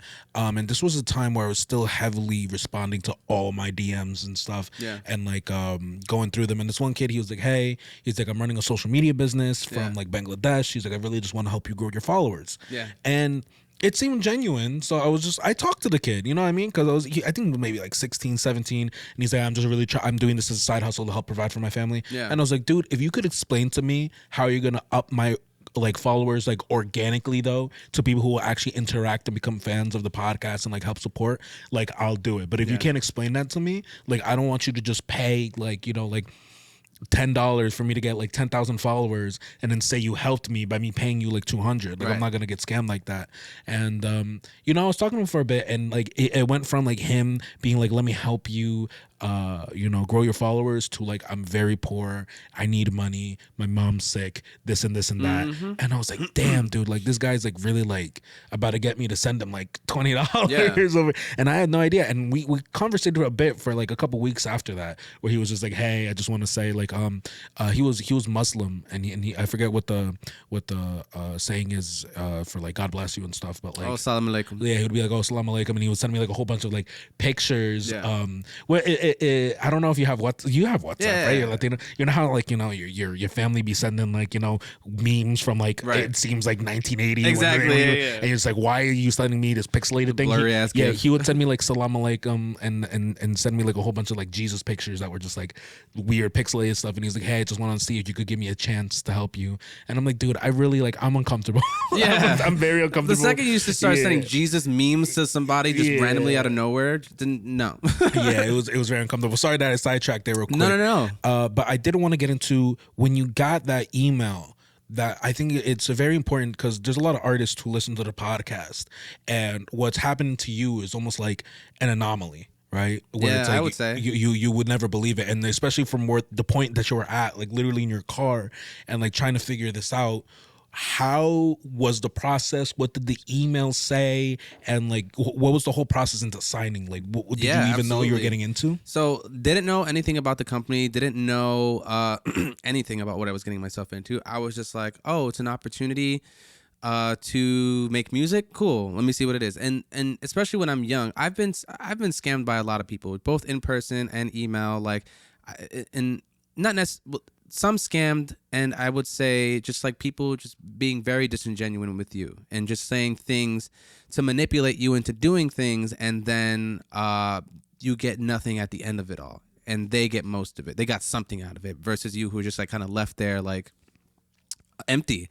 So I think you know, Epidemic Sound was like the first real genuine anomaly, like you said, that happened to me that gave me the opportunity. But the process for it was that I like at this point in my life, in my career with music, I understand that everything is contracts, everything is you know, who you know, business, networking, all this stuff. So what I did was first do your fucking research on whoever it is that's contacting you. Look up their name on Google, see if it pops up on their directory for like the company or the corporation or whatever it is that of the people who is reaching out to you. Once you do your research, then I think it's good to have a third party come in. And when I third party, I mean like just having somebody you trust to kind of like delegate the situation. So I had a guy named PJ who I was working with for a long time. He works at IMI Studios out in New York. And he was basically my acting manager. So I told him, yo, can you have this conversation and talk to these people for me and just like relay the information back to me? And then I'll have a conversation with them and see if that information matches. And then if it's genuine, then all of us will have a meeting and we'll have a conversation. And that's essentially what happened. We had that meeting over Zoom. They asked me to sing for them over Zoom too, which I never done before. It was really cool, and they enjoyed it. And they were like, "Yeah, I want to sign you to these guys." He was a talent scout for Epidemic Sound, Draco. And then after that conversation was had, then I started receiving more information from the company, how it works, how the process works, their whole legality system. Like, how do I get involved? I had to leave my PRO, Performing Rights Organization, ASCAP, in order for me to work with them because they work on a international publishing scale, which means they don't just do America, they do Korea, Latin America, Europe, all over the place. So I had to leave that for like legality reasons. But I wasn't getting paid by performance rights organizations either way. So it was just like when this situation opened, that was the only, I guess, negative aspect about it. But I'm making way more money now than I was when I was with ASCAP. I wasn't getting paid nothing. I'm still a little. So what did signing you mean? Because in the aspect of like when people feel like, oh, I'm getting assigned to a label, right? Exactly. It's usually what a lot of artists don't know, and if you're an amateur artist like just getting into the game, it's usually when you get signed to a label, they're giving you they're working as a bank, right, where they're giving you a loan. But right. the only difference between that is that they have a lot of resources and like PR and marketing to help like boost your career. Sure. And then by boosting your career, you make money through merchandise sales, streaming, all this stuff. You end up paying them back, and then that's after you pay them back, you're making your own money. They help you book more shows, yada yada yada, and then you're done. So this is the great thing about looking for different avenues other than working or trying to get signed to a label. And I think when I got signed with Epidemic Sounds, it's really a really more of like a partnership with these guys. And I think the relationship that I have with them when I met all of them in person, it seems more like it's more of like it is more of a partnership because you kind of have to work with them. They work with you in order to release a product. You have to give something up. Obviously, I give up my copyrights for the music that I make with them. What do I get? And then I weigh out what am I getting in return. And I think, again, this has to do with research and just like you knowing about what exactly you're getting yourself into, reading the contracts, having people around you who know more about the space than you. So with Epidemic Sound, they are first and foremost a music tech company. They act as they're actually developing more into having a section where it's run almost like a label. It's almost like a distribution company where it's like they have a music tech company and you're basically making music for their catalog so that they can pitch to anywhere in the world. So with that comes with, like I said, they have their own publishing royalties. So I know with them, you keep 50% of your publishing for the rest of your life and 75 years after your death. So, just thinking about like kind of like the Rust method, the more you do, the more quantity of music you do, and you're just exposing it to as many people as possible, and you're getting all these revenue streams from the revenue from the streams. So there's that. And then the thing about Epidemic Sounds, that's why I keep saying most artists will envy, and I know a lot of people who are trying to get involved with Epidemic Sound because of this reason, is because they give you a guarantee from the get. You know what I mean? So you make the music, you're selling the copyright, but they're giving you a large or somewhat large amount of guarantee up front, which is the front end, and you have the opportunity. And the thing about Epidemic Sounds is that they have a global platform, so you have the opportunity to, even if you sell that song, market that song, you could still work on the branding of that song and actually get it exposed to as many people where it could possibly be a hit. You know what I mean? There's a lot of companies who don't do that. There's a lot of people signed to labels who don't have that opportunity because they give them all these deals and they give them $10 million deals, but they can't recoup on the money. And it's kind of like you said, it's like owing a bank a loan. And when you can't you can't pay back what you owe, then they're basically put you in the bottom down here and then work on the artists who are actually making the money for the company. So Epidemic Sounds, it's like a very dope medium where you get to have a career in music. They give you a guarantee up front, like as if you're working for like somebody or whatever, or partnering with somebody. You get to keep 50% of your royalties from streaming or whatever it is, YouTube and all that stuff. You get bonuses for people who download your music off of the website. So that's 4 different revenue streams from a company who just does music tech versus someone who's signed to a label, a traditional label, where you are kind of just like trying to make something happen with the money that they give you, but also having in the back of your head that you have to recoup that money back. So I think Epidemic Sound is the future of what it means to have a career, not necessarily fame, but a career in music where you're able to pay bills and put food on the table doing something like music and do something that you love. So that's like the whole thing with Epidemic Sound. That's like how the process works. Interesting. So with Epidemic Sounds, how are you making them money on a regular day basis? Making good songs, and essentially, you know, they're also a business. They're a corporation too. So it's like there's always going to be a give and take. And I think what it is having people on your team, like having people on your side who can vouch for you within the company, which I have, a lot of support. Do you have a team? I have a team. Yeah, like Okay, sweet. it's a team that works on just like very basic stuff like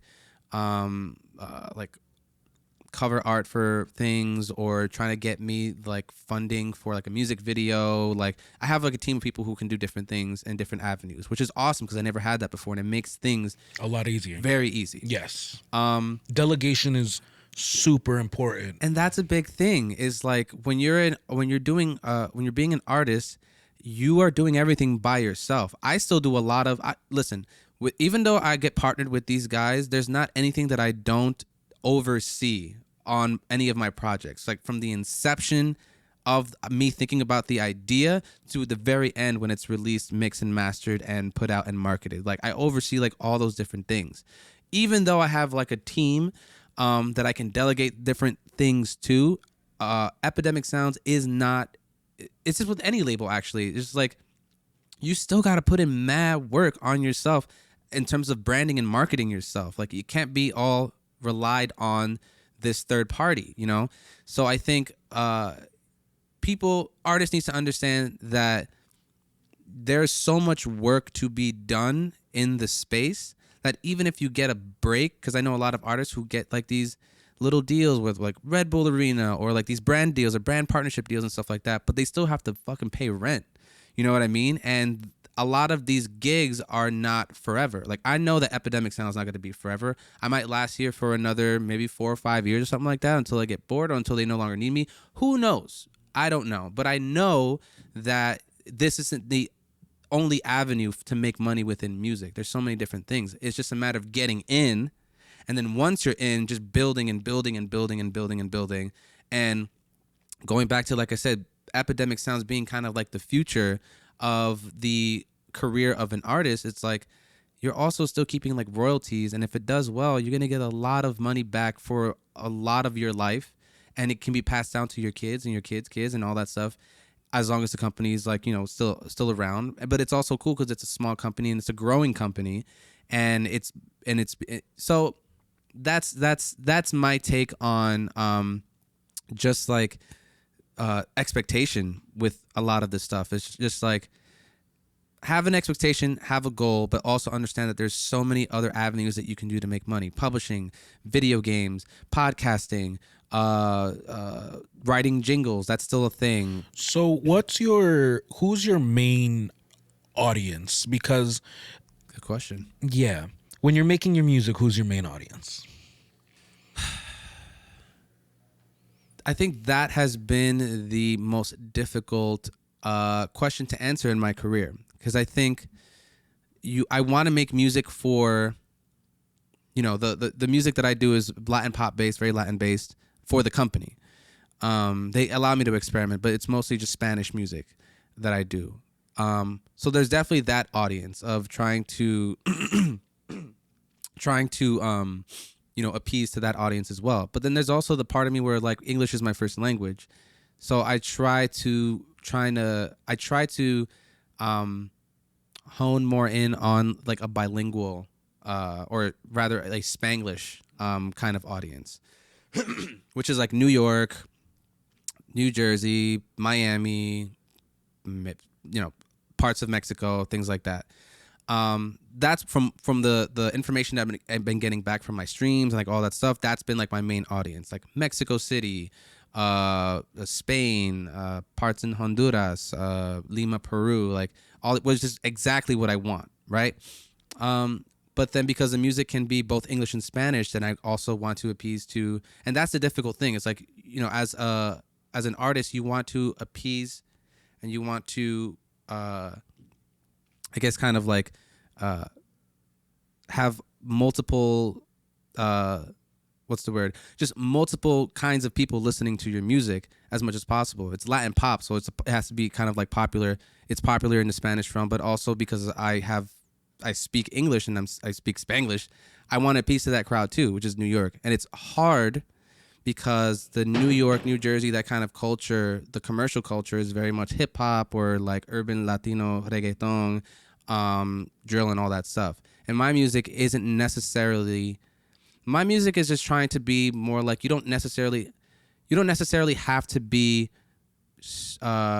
talking about or speaking about the most common things in urban Latin music or in hip hop stuff. You don't have to make the same genre. You can do like different genres as a Spanish speaker. Like you can do rock, you can do polka, well maybe not polka, but you can do rock. You can do like I did in Mexico, like rebajada music I've never done before, cumbia rebajada. All different types of genres that you can do that I want to kind of put my spin on it with the Spanglish speaking and lyrical songwriting and that aspect of it, and then create like a kind of fusion. And I think audiences aren't necessarily drawn to that kind of like music because it's so niche. And I want to be niche, but I also I want it to be seen by more people. So that's kind of like a duality that I have with like the even just the creation process. It's like, how can I make this sound super different than anything else is right now, but also make something that everybody wants to listen to at a club or whatever it is, or just like in their radio or in their car. Or so there's definitely like a duality there that I think still, and I think I won't figure it out for a while, but I'm still trying to figure out like how can I balance the two. And all you really need is one. Like you just need one to just blow up, and then that could change the course of your life. But I really do focus on what I call the Missy Elliott and Timbaland method, which is where they don't listen to any other people. Well, when they were making, I think it was Misdemeanor or the album after that, but they weren't listening to any music at the time, and they just locked themselves in the studio and they didn't listen to anything that was out right now. And because of that allowed them to have a very different sound than what was out at that specific time. So I hone into that a lot for my own personal musical preferences and just stuff that I want to listen to, And I also have the balance of knowing that this is the way the business works, and that there's parts in the business that you necessarily aren't going to like, and you have to make kind of a little bit of a compromise in order to get to whatever level you need to do, but doesn't necessarily mean you have to give up like your dignity or anything like that. Like, so that's like the balance that I'm trying to find and stuff. You have to be a realist when I think artists don't understand how much of a business that they are, how much of a brand they are just in general. Like, you're putting all this stuff out there, you're putting all your stuff on social media, you're putting all this information out there, what you can do and what you do artistically, that sometimes they don't necessarily think about all that stuff in like the business acumen and how they can use what they're doing and their talent to basically further their just lives in general. And I think that if more people have that balance and think of their music and their art as also a money-making tool, then I think it'll just make the artist better. Like, you don't have to give up the passion in order for you to have all of the, whatever it is you want out of it, the riches, the fame, and all that stuff. But you have to give up a little bit of something. You have to compromise a little bit if you want to do something in the music. And that's just me speaking from just being around the industry for a long time, and not a long time, but enough to know that motherfuckers will really, people will just do whatever it takes to get to that level and reach that peak of fame. And then sometimes it happens by accident. So but that's what I love about music, is that there's so many different facets of music that anything that you do can be the moneymaker, or anything that you do could be the trendsetter, or anything you could do could be a viral sensation. Music, art, just art in general has that power. And that's what keeps me going back to it. It's just like, there's so much potential and it's almost like hanging like a little piece of candy on a stick. But once you get that candy, this shit good. Like, this shit's delicious. I'm very interested into, because you said before, making good music. Yeah. And obviously the word good is very subjective to like everybody, right? What I'm interested is, do they have an expectation of certain numbers that you have to hit? Like, how important are the numbers to what you do? I think numbers are always going to be important. I think this year was the most that people have actually listened to my music in all the years that I've released music, like 4 years ago. So that's nice. I think that numbers, statistics, information, all that stuff is very, very important for these companies, especially something like Epidemic Sounds, because they're a music tech company first. So a music tech company is all about numbers and how much of their company they can give to other people. So I think that, like I said, have a balance with it. Like, understand that you have to put out numbers, but also understand that don't kill yourself for trying to attempt that. And I think you have to have like that balance, because it's like you want to have like that drive. You want to fucking hit 1 million streams. You want to do, you want to put numbers, and you want to make a good impression if you're working for a company or a corporation.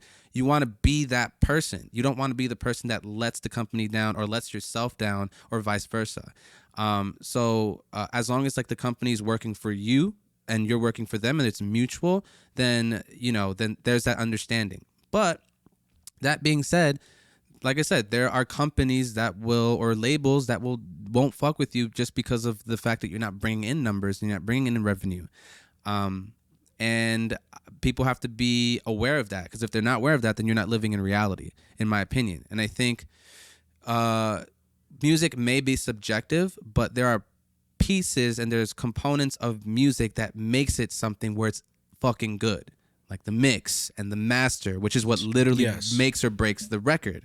And that engineers don't get little to no recognition of that shit. Preach. And I stand by that, because engineers are like the hidden leaf ninja warriors of the fucking clan. Like, they're the people that just come out of nowhere and they just fuck shit up, and then they go back to do their thing.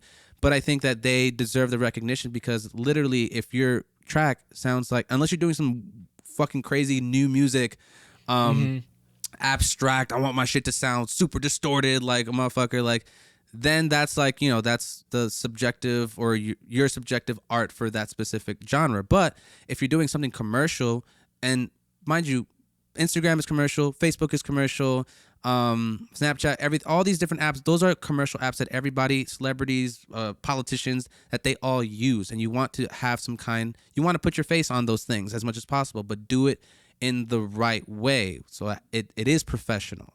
And I think more artists should strive for their sounds to be professional.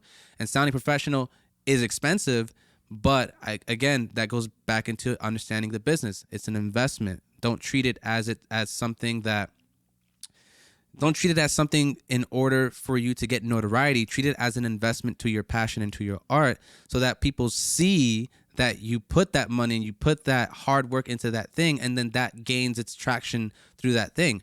The downside to that is you got to be consistent and do it over and over and over and over again until something hits. But that's the nature of the business, and that's the reality of the business, is that if you're not consistent with the things that you do, then people will just see it. And I'm guilty of it as well too, where I put something up, I release a single, whatever, and I forget about it over a week. And it's just a matter of that's just a matter of how we're conditioned with our attention spans as artists and as consumers. So yeah, I think there is so Epidemic Sounds definitely cares about numbers, as anybody should care about numbers. Yeah, I mean, when it comes to business, man, I mean, it was a really dope conversation I had 2 weeks ago, because before this podcast comes out, I'll have another podcast with a good friend of the podcast, Kurt Donovan. So if you haven't watched yet, I don't know you, but I love you. He before him, we had another podcast with this man named Ethan Ross. And Ethan Ross, I mean, on paper, like, numbers are pretty crazy. He started off this year coming in with about 100,000 monthly listeners on Spotify. Yeah. And at this point, when we recorded the podcast, he was at like 496,000, right? Nice. And then his top 5 songs that he had on Spotify had just like combined had over 5 million streams. And That's amazing. That's beautiful. Yeah, and he had said something where he was like, and I would love to get your take on this. Sure. He was like, I'm a 26-year-old man now. He's like, I have bills to pay. And he's like, if I don't do this consistently, it's not gonna pay. And you're gonna have people who you'll have on the podcast who are not doing this every day. Right. And like, they still go back to their 9 to 5, and like, when they're here, they're so and so whatever name. But then when they go back to their 9 to 5, they're Tom again. Right. They're Janice, they're whoever, Yeah. right?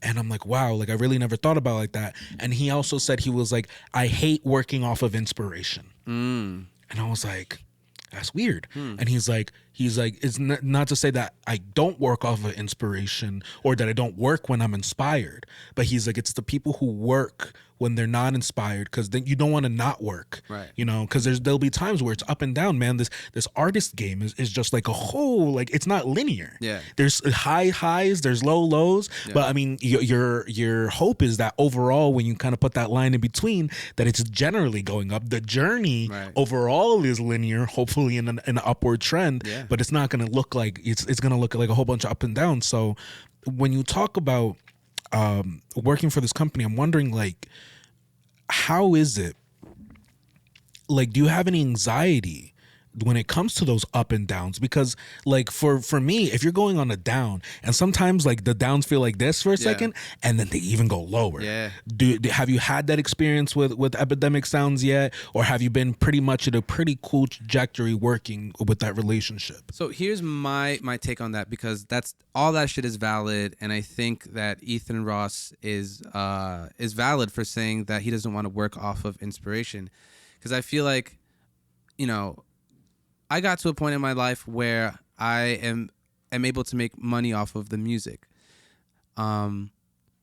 Is it what I want forever? Hell no, because I can't. I think it's hard to have something that originally started as a hobby, and when it's a hobby, it's something that you just enjoy for the sake of enjoyment. And I think when you're doing it now for money, it kind of changes how you view music. And I think for me, when more opportunities started opening up, like, fucking Biggie Smalls, More Money, More Problems, that's valid, because I think the more successful and the more opportunities that open up, you start to realize that there's a bigger demand for you, and there's an expectation, especially if you're working or partnering with another company or a business partner or anybody. We expect from each other.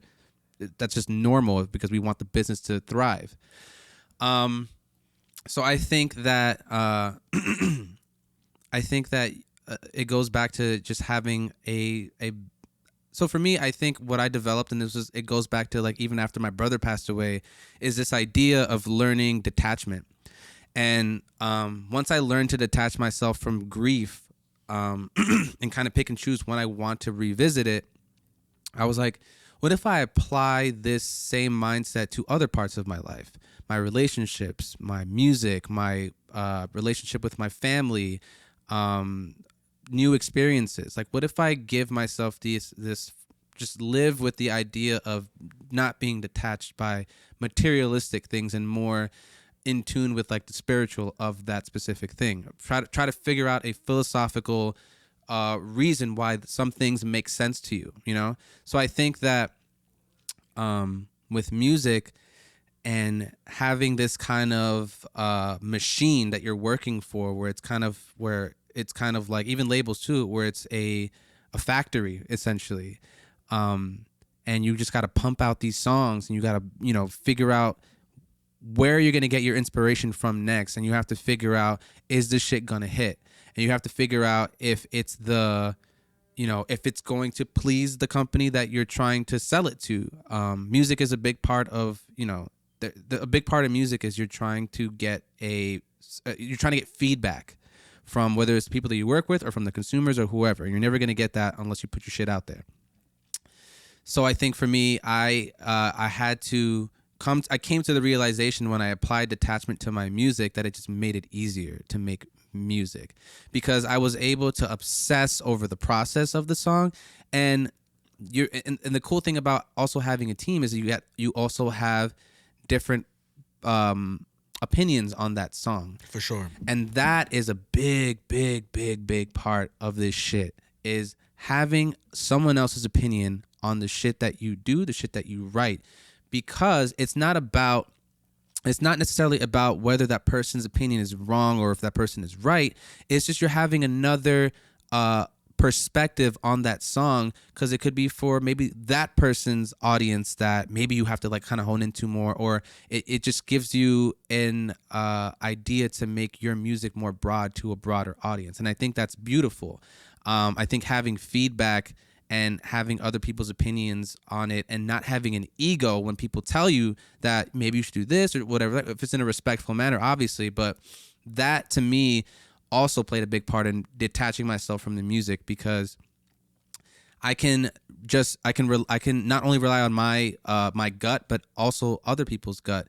And I think once you dismantle that hubris and that ego, and you just humble yourself in front of the music, and it's more about making the best possible fucking song imaginable. And then for me, once I release the song, I let it go. It doesn't belong to me anymore. It belongs to the people. It belongs to whoever's listening to it. I had my time with that music. You know what I mean? Just like I had that time with my brother.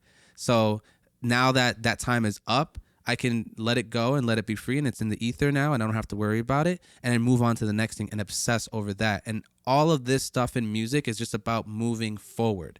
So if you're just holding yourself back, whether it's from a songwriting perspective, where you're just like focusing on a song and you just want to get it right, and you've been working on it for fucking like 5 days and you just haven't gone anywhere, move on to the next thing. Just let it be what it is for now, because there's a reason why it is what it is at that point, and why you can't go past a certain point, a certain threshold. There's a reason for that, I believe. And I think once you realize that there's a reason for that, it's like maybe it's because this is how it has to be.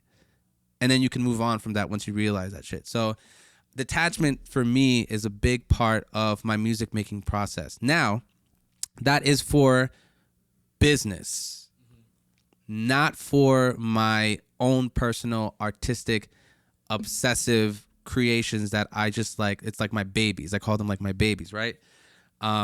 So I do have like an album that I'm working on that's apart from Epidemic Sounds, that is more of like a collaborative album, like almost like a Latino DJ Khaled kind of like thing. Okay. Where I can actually like hone into music where I don't have to worry about if people are going to listen to it or whatever. I just want to make the best fucking music I possibly can. And again, it goes back to having balance. Everything is balance. Everything is a duality. If you can find a way to balance your passion for music with the passion for making money off of your music, then you are in a good place mentally. It puts you in a good place mentally and physically and psychologically, and you add, a bunch more layers to it. But like, have that balance first before anything, I think. There's a lot of gems that you just dropped there, and there's a lot of things that I could dive in crazy to it.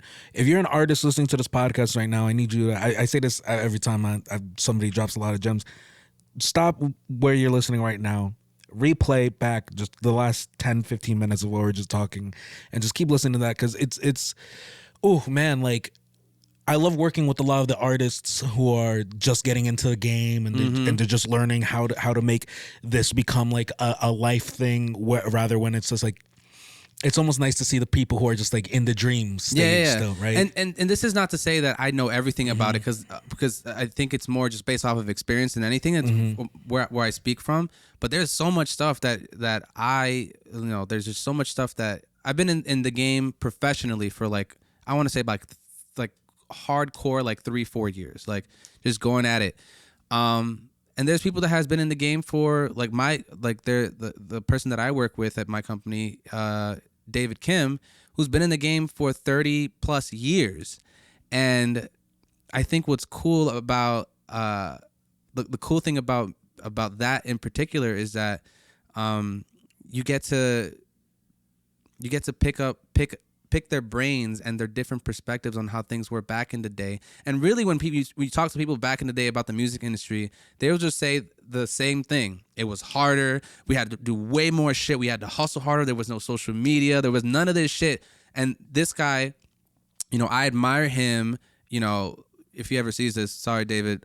But the thing is that it's a person who's humble enough to give you gems and give you their experiences 30 plus years in the game. And the humility comes from them not talking about their accomplishments like most people do, right?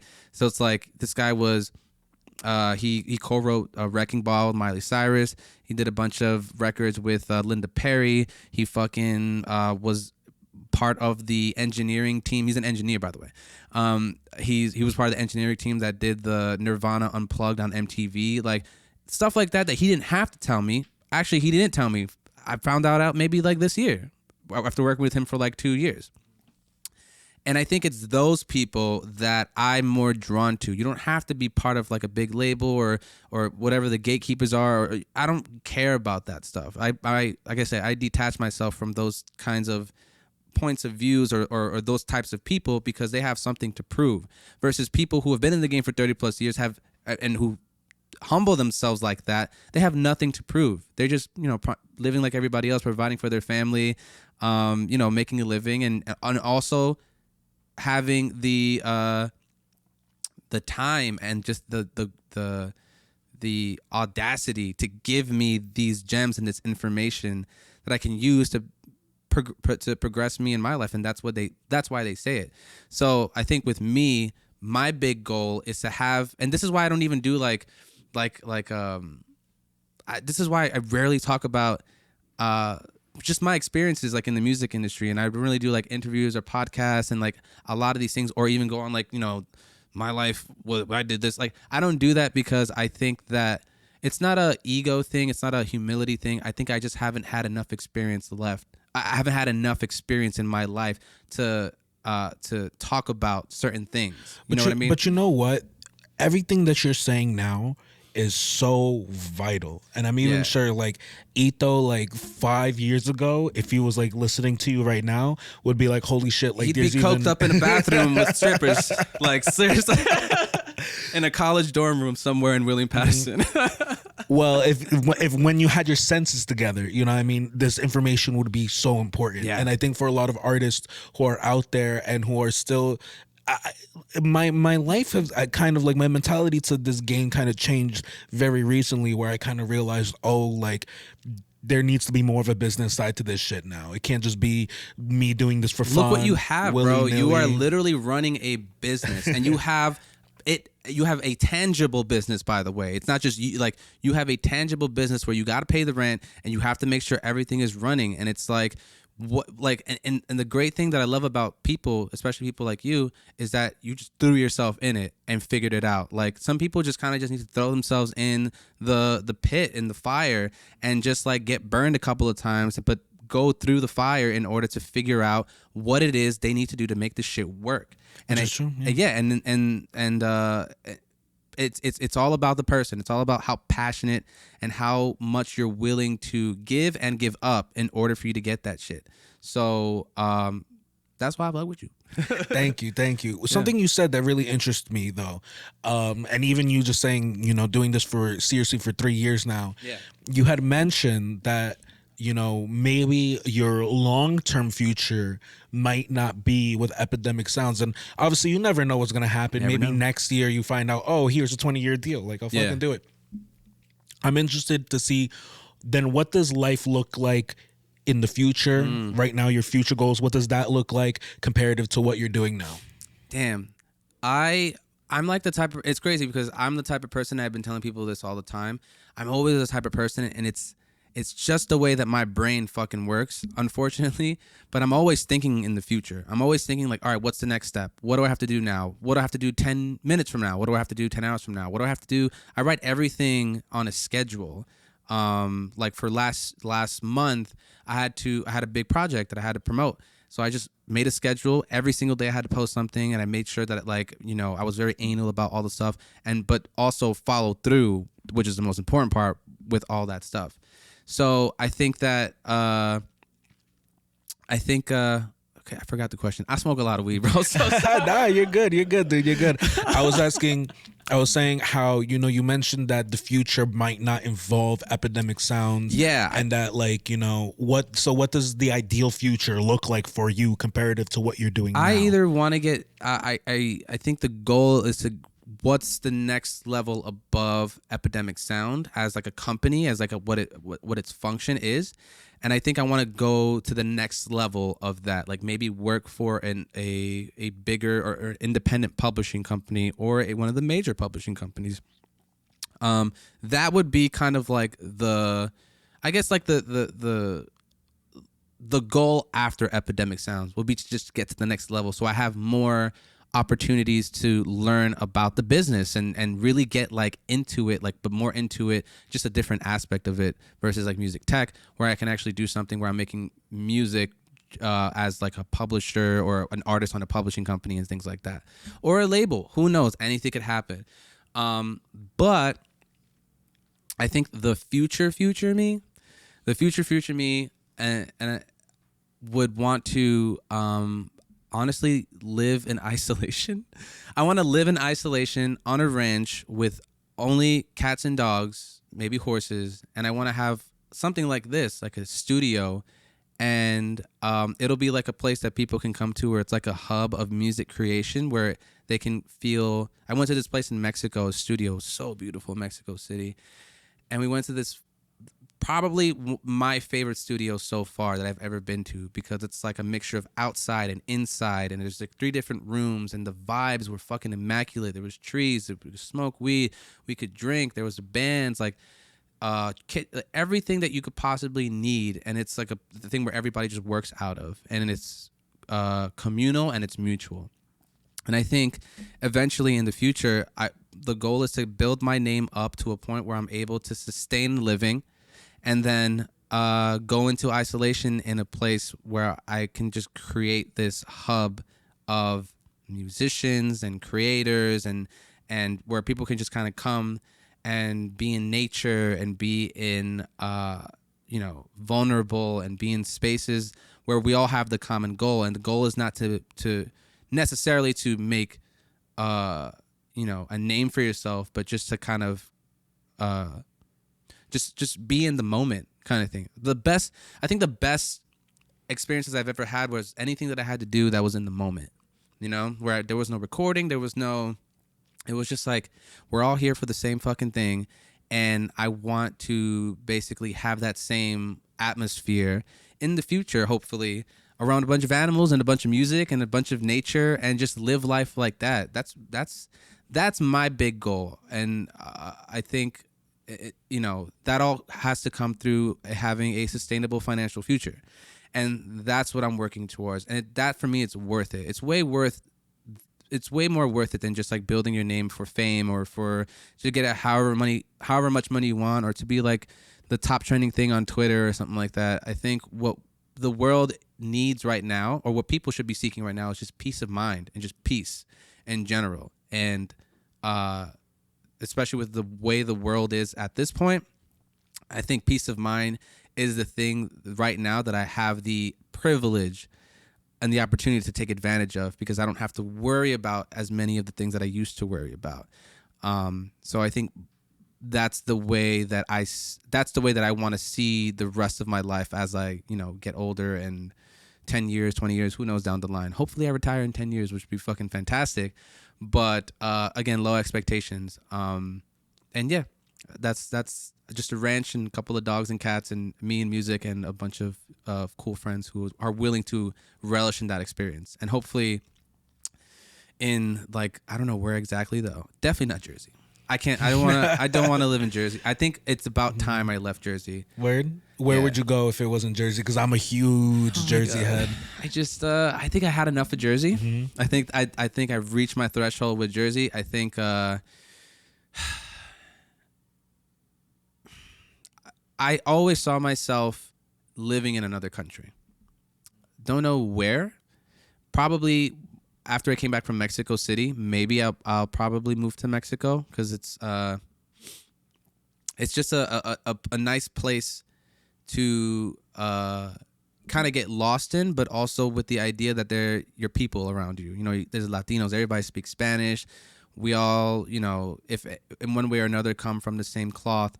So, you know, Mexico City was cool. Just someplace warm, that's not always cold or has like crazy weather. I just I'm planning on making a move in April. I'm either gonna give up my lease in April and then travel the world, or I'm going to find another place in maybe out of state or in Jersey and then like travel the world later. I don't know what's gonna happen. It's kind of like I'm kind of feeling it out and see what more what opportunities presents itself where it will allow me to move or not move. But I think but yeah, I just I have to get out of Jersey. I know that for a fact. I have to go somewhere. I need to be uncomfortable, and I need to be around different people. I need to be around a different environment, different atmosphere, people who think differently than me, in order for me to just be a better person and progress and evolve as a person. So, penis. Lorito, it's been an absolute pleasure having you on the podcast. I have one more question for you just before we close out. If you could give a piece of advice to you when you were at your lowest point, what advice would you give yourself knowing what you know now? Stop smoking that bag of weed and get some therapy. No, but seriously. No, I was like, well, fuck, yeah. You know, but that's real. That's like, you know, people don't understand, like, you know, people like to, especially me, just like wipe away their sorrows with marijuana and weed or whatever.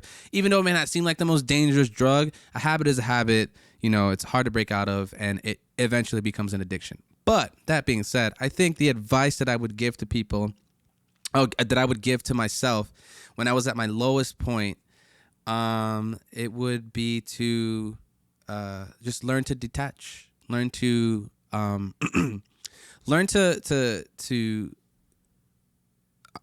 understand that the pain and the anxieties will always be there, whether it's external or internal, that all that stuff is always going to be there.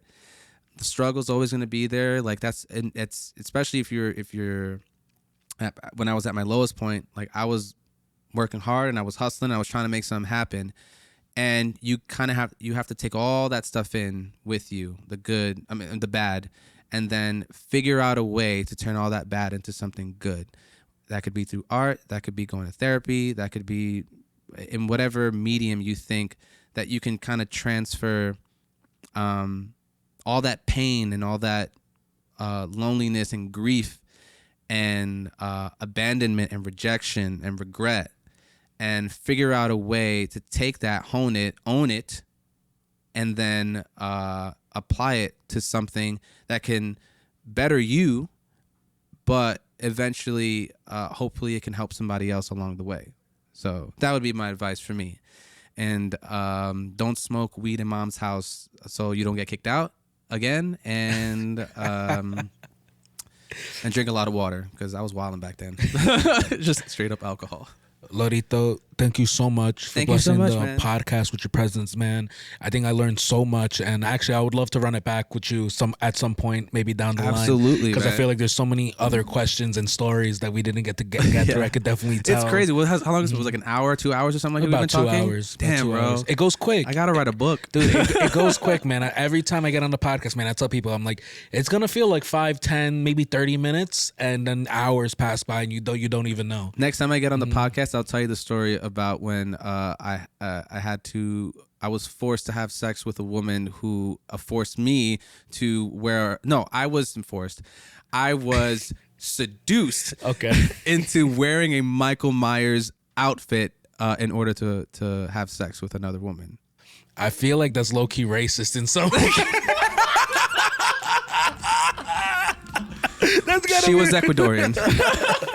Man, Lorito, we'll get to that. please let the people know if you have any shout outs, your Instagrams or socials. Where can people find you? Now is the time to do it. So first of all, thank you for having me on the podcast. I appreciate you. I want to just say that I have a project that's out right now called Retro Caribe 2084. It's a dope passion project that I've been working on for a couple years now. There's a comic book behind it that's currently in development, a music video, the EP, the soundtrack to Retro Caribe 2084 is out right now, available on all streaming platforms. For the rest of the year, I'm just going to relax and chill. And then next year, I'm going to go fucking hard, releasing a single every single month for the rest of the year. So it's going to be a crazy month. It's going to be a lot of stuff, a lot of fun stuff, a lot of crazy content, a lot of good music. It's just a lot of fun, man. So, yeah, find me at Laudito on all streaming platforms, on all social medias, Twitter, Facebook, and all that stuff. And, yeah, check me out. Guys, y'all already know the business. Ayoo Podcast, YouTube, TikTok, Instagram, wherever you find your podcasts, wherever you find your videos, Ayoo will be there. Remember to like, subscribe, leave a comment.